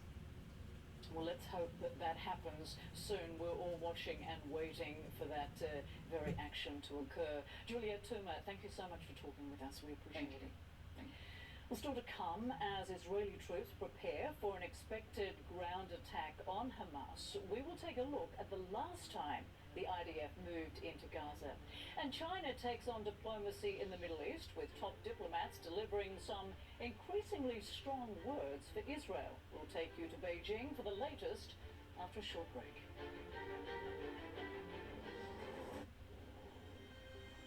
Morgan Stanley is partnering with the Women's Tennis Association to remove boundaries. Because this game is for everyone. I brought in Ensure Max Protein with 30 grams of protein. Those who tried me felt more energy in just 2 weeks. Here, I'll take that. Ensure Max Protein. 30 grams protein, 1 gram sugar, 25 vitamins and minerals, and nutrients for immune health. Verizon Small Business Days are coming from October 16th to the 22nd. Now is the time to partner with our experts. Get started today with Verizon Business. It's your business. It's your Verizon. As America's veterans face challenges, DAV is there. DAV helps veterans and their families get the benefits they've earned. Support more victories for veterans. Go to DAV.org. Hi, I'm Stacy and I've lost 60 pounds on Golo. I decided to try Golo when I had an international flight coming up, and I realized I couldn't fly being the size that I was. My sister-in-law tried Golo and had lost 50 pounds. So I thought I'd give Golo a try. I didn't expect the results I got on Golo. I was hopeful, but I did not expect it to be like this. Golo just makes sense. This plan works. Change your life at Golo.com. That's GOLO.com. From summer loves to fall flames. So many ways to save. Life ready, wallet happy. That's 365 by Whole Foods Market. Hey, human, what if you could accomplish something instead of endlessly following up? How about if you collaborated with other humans in other departments? What if making a project template was quicker than putting on work pants? What if you could keep up with projects without chasing other humans down? What if how humans work actually worked for humans? Operate at peak human. Smart Sheet. You can't buy a best friend. You can love them, pet them, care for them, whether they want you to or not. You can take a picture, you can jump, yell, you can fly to the moon, travel the world, or just stay in bed. You can't buy a best friend like that, but you can adopt one.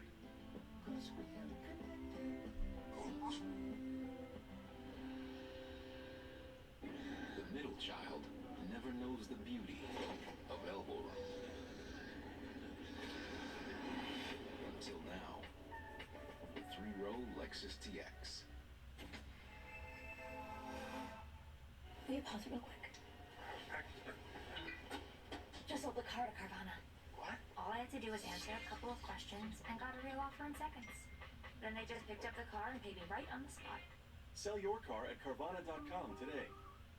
Social media has changed us, but our generation is waking up. We are 8, where authenticity is more important than trends, and positivity is the only influence, where we control what feeds our mind, not some algorithm. And the real game changer? On 8, brands pay you and charities to drive positive change. So join us on We Are 8 and share the love with people and our planet.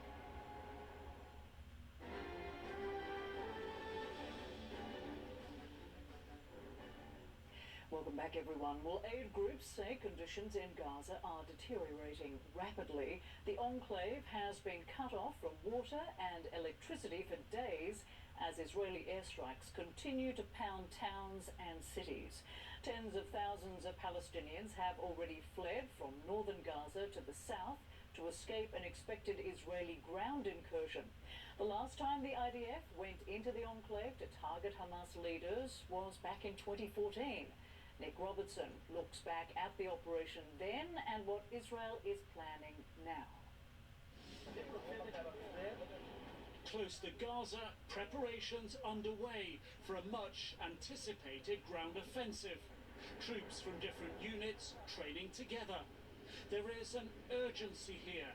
They have to be ready fast. Right now, this is a rehearsal. If and when there's an incursion, these troops could be at the front of it. Tanks, or for this practice, model ones right now, followed by infantry and combat engineers. A combined force spearheading an incursion. If they do, Major Offe will be near the front.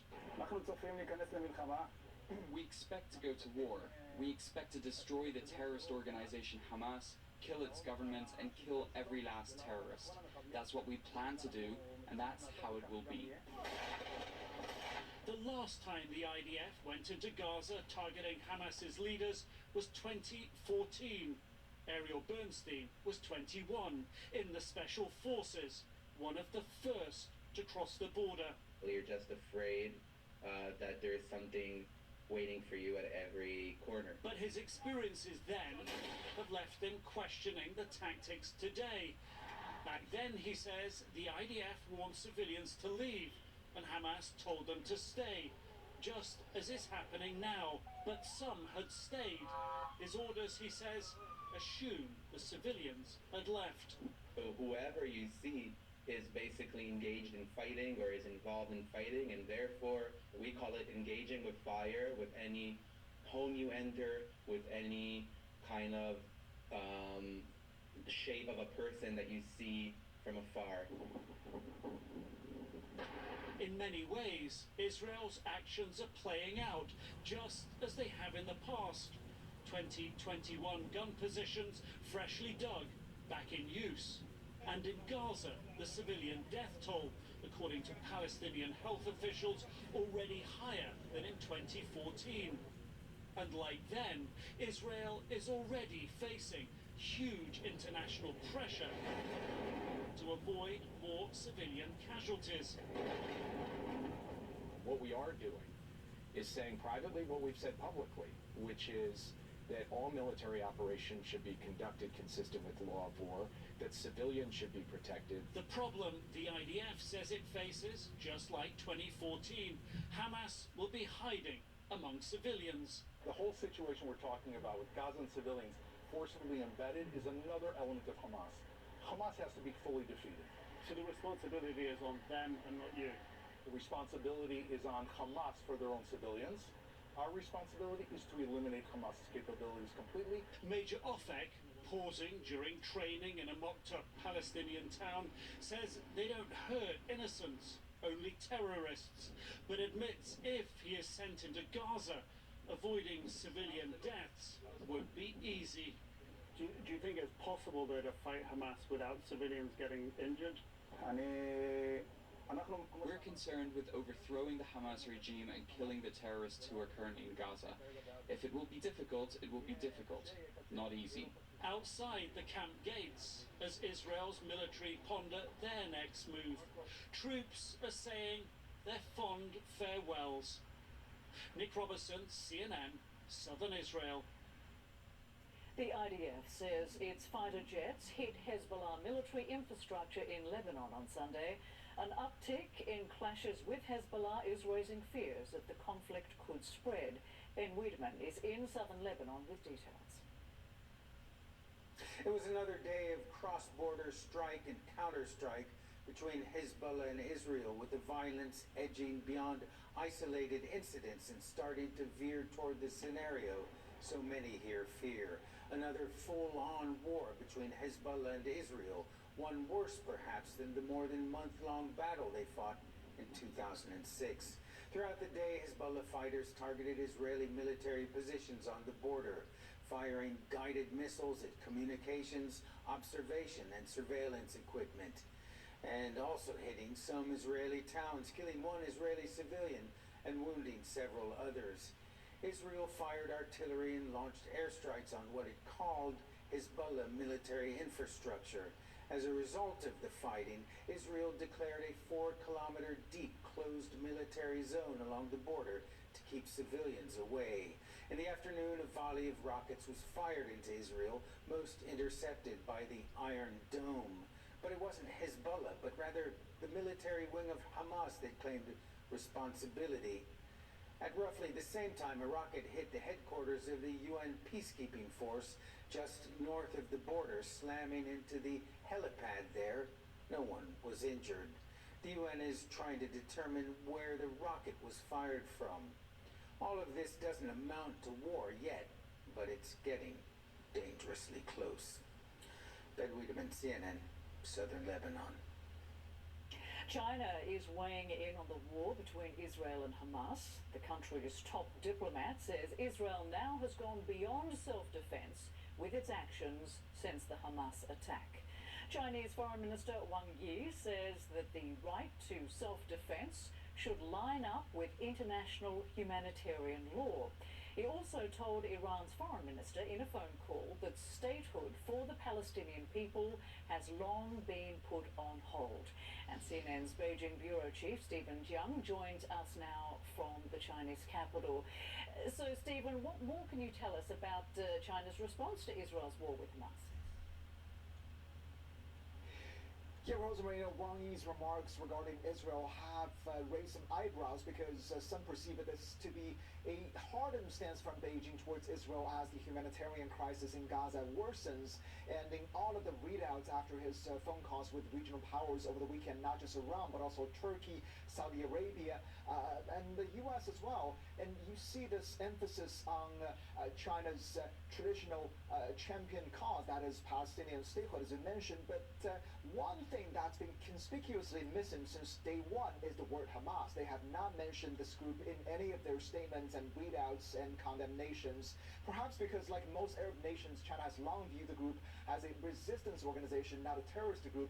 That's also reflected in their state media coverage on the story, very much focused on Palestinians suffering after the Israeli counterattacks, while barely mentioning the initial Israeli heavy casualties when the Hamas group launched these heinous attacks against civilians. So That, of course, has not gone unnoticed by Israel and its allies, including the United States. But despite Beijing's claim of impartiality and insistence that they have no agenda in this conflict other than being on the side of peace and justice, very much you see this one-sided sort of emphasis on the Palestinian statehood, as you mentioned. That's of course something they're not the only ones saying, but at this juncture it seems that's not something very practical. That's why some analysts say despite Beijing's recent inroads in the region, they still lack the expertise and the experience in dealing with perhaps the world's most sensitive and complex issue. And that also may be a reflection of Beijing's calculation that at the end of the day, despite their closer economic ties with Israel in recent years, scoring points with a wider Arab world serves their overall interest better on the international stage. And all of their messaging over the years, of course, has been they are the staunch allies of the Palestinian cause, while often portraying Israel as a puppet state of the United States. That is also, some people say, why when an Israeli embassy employee was brutally stabbed on the streets of Beijing on Friday, the day when Hamas called for global jihad, at least initially, the reaction on Chinese social media, people showed very little sympathy and support for him and Israel. Rosemary? All right, thanks to Stephen Jung joining us live from Beijing. And still to come, as Israel expands its Gaza operations, the US sends a second carrier group to the region. We will look at the message Washington is hoping to send. Plus, could a trip to Israel be on the horizon for the US president? More on the invitation extended by Prime Minister Benjamin Netanyahu when we return.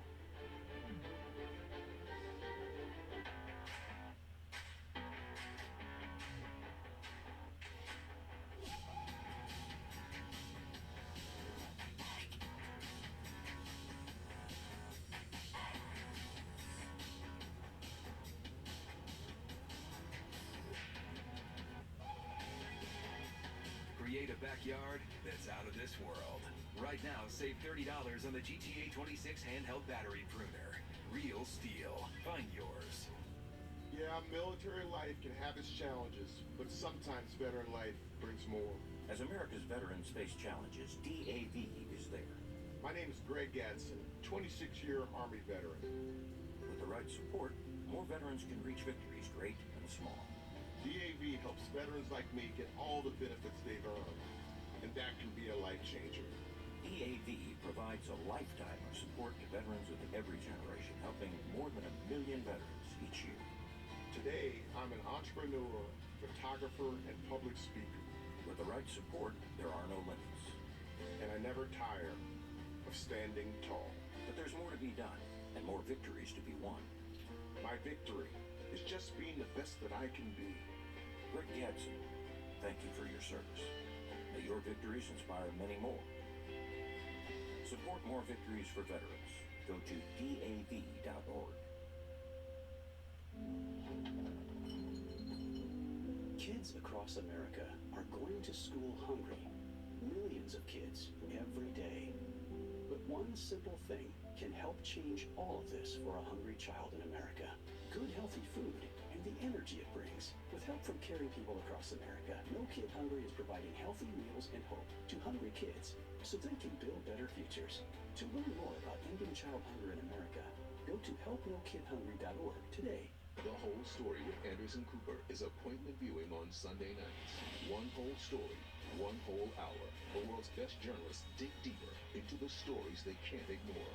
The Whole Story with Anderson Cooper, next Sunday at 8 on CNN.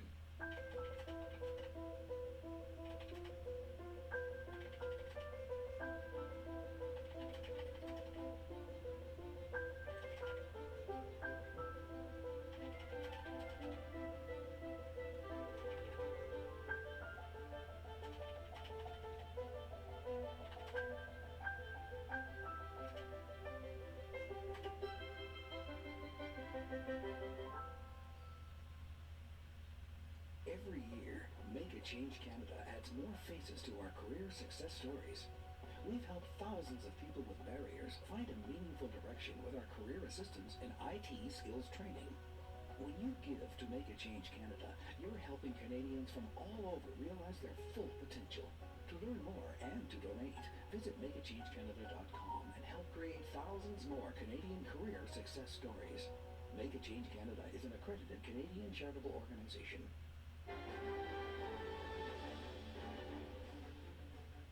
Welcome back, everyone. Well, Israel and Hezbollah fighters have been exchanging fire, raising fears of a second front in the ongoing conflict across the Israeli-Lebanese border.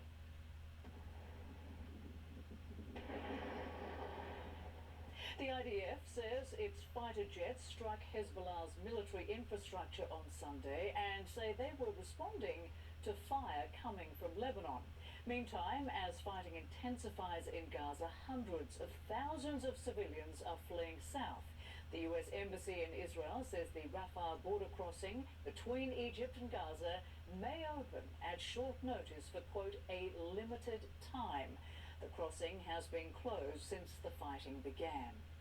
Iran's president is warning that the war between Israel and Hamas could spread to other parts of the Middle East if the crisis in Gaza is not resolved soon. In a call with France's Emmanuel Macron Sunday, Iran's president called for an immediate end to the bombardment of residential areas in Gaza and demanded that efforts be made to lift the blockade on the territory. US Secretary of State Antony Blinken spent the weekend holding talks with leaders across the Middle East in hopes of preventing the conflict from spreading. He is warning Iran and other regional players not to take advantage of the crisis, noting that the US is sending a second carrier strike group to the region. We back that up not only with the words that we're saying, but with what we're actually doing, including the deployment of these aircraft carrier battle groups. Again, not to provoke anyone, but to send a very clear message of deterrence, that no one should do anything that widens this conflict in any way or that furthers aggression against Israel from any other direction. So we've been clear about that. CNN has also learned that Israeli Prime Minister Benjamin Netanyahu has invited US President Joe Biden to visit Israel and that both countries are discussing the possibility of a visit soon. The Pentagon has ordered a second carrier strike group to the Mediterranean Sea, as we mentioned, as Israel prepares to expand its Gaza operations. The US warships are not intended to join the fighting, but their presence is designed to send a message of deterrence to Iran and Hezbollah. CNN's Hadas Gold has our report on that.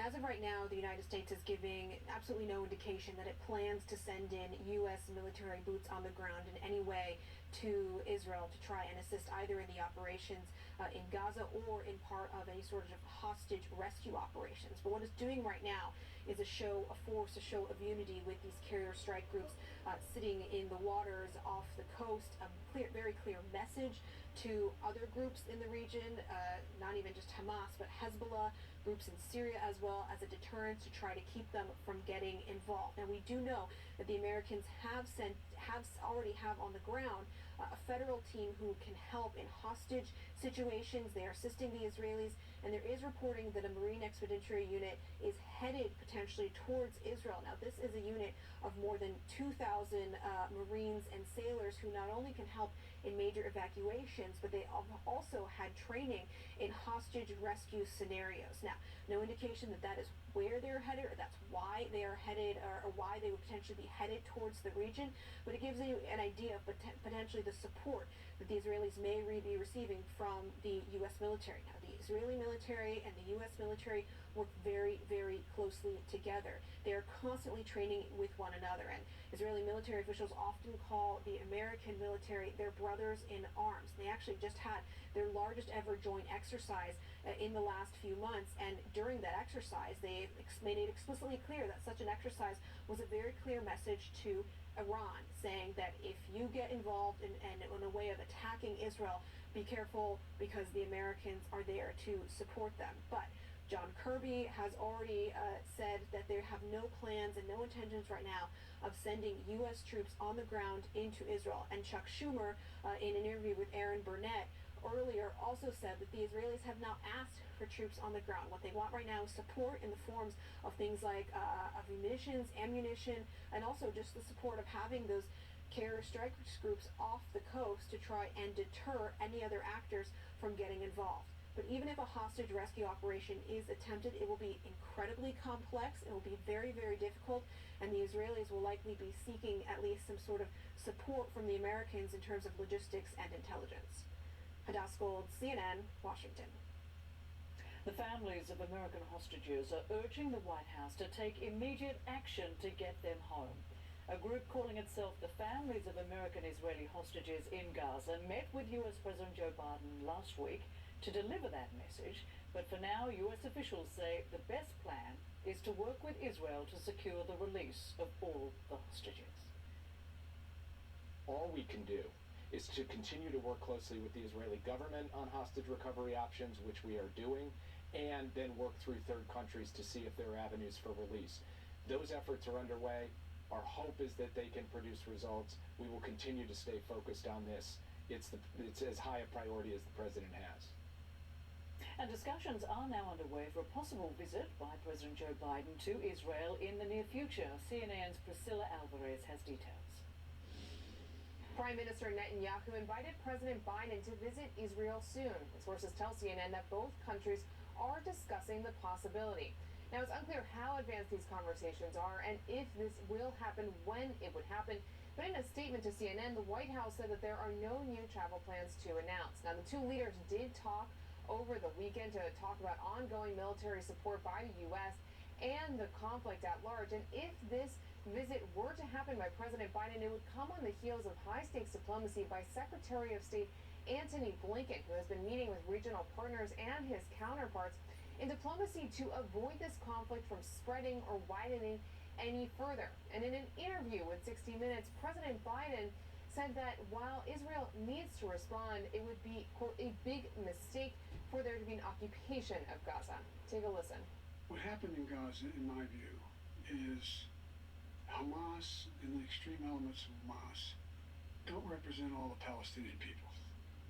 And I think that it would be a mistake for Israel to occupy Gaza again. We did, but to going in and taking out the extremists, the Hezbollah is up north, but Hamas down south is a necessary requirement. Now, all of this is top of mind as the White House goes into the week. On Sunday, President Biden was briefed regularly by his senior officials about the ongoing situation in Israel and Gaza. Priscilla Alvarez, CNN, the White House. State police in Illinois are urging residents to stay vigilant against hate crimes after a Chicago man allegedly killed a 6-year-old Palestinian Muslim boy. Police say 71-year-old Joseph Zuber stabbed 6-year-old Wadea Al-Fayoume to death in his apartment and seriously wounded the child's mother. She reportedly told the boy's father that Zuber, the family's landlord, attacked her and her son while yelling, "You Muslims must die." Authorities have charged Zuber with first-degree murder, attempted murder, and 2 counts of a hate crime. The U.S. Justice Department has also opened a federal hate crimes investigation into the attack. U.S. House Republicans return to Capitol Hill today, first on the agenda, choosing their next speaker. But whether lawmakers can agree on a new leader remains to be seen. Details on that coming up.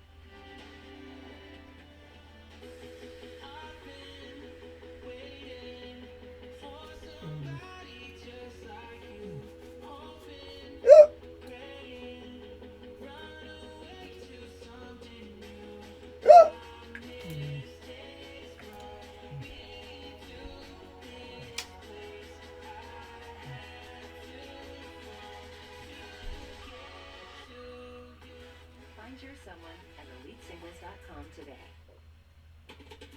Verizon Small Business Days are coming from October 16th to the 22nd. Now is the time to partner with our experts. Get started today with Verizon Business. It's your business. It's your Verizon. A tree can be unifying, inviting diverse communities to gather over common roots. A tree can be innovative, effortlessly pulling carbon from the air. A tree can be noble, actively nurturing life in an uncertain world. The Arbor Day Foundation has been planting trees for 50 years, in every season and soil, every climate and corner of the earth. A tree can be transformational, helping us turn local action into global impact. That's why now is the time of trees. Lots of trees. Let's tell the world everything a tree can be. Because a tree can be a solution. Let's put millions of solutions in the ground together.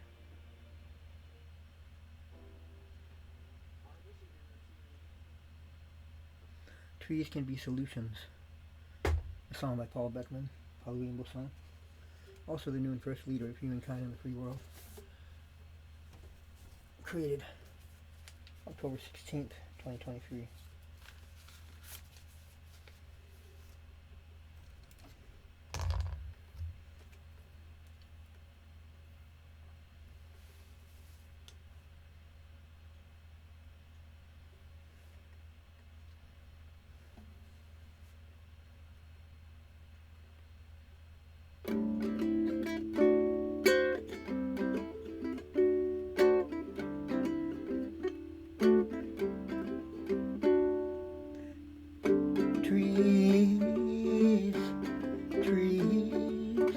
Trees can be solutions with ease. The more trees you plant, you replenish this earth. The more trees you plant, you help our birth.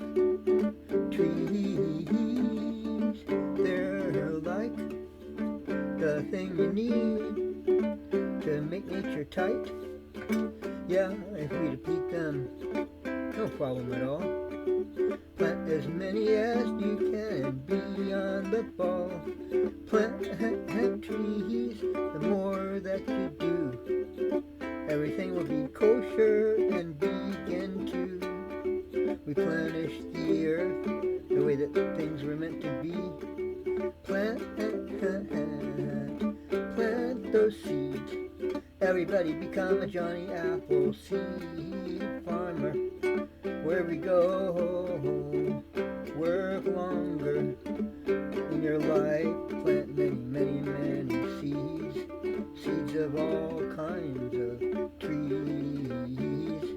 A population of Johnny Appleseed pioneers, planting seeds everywhere. Now do you hear? Tree planting solutions, tree planting solutions.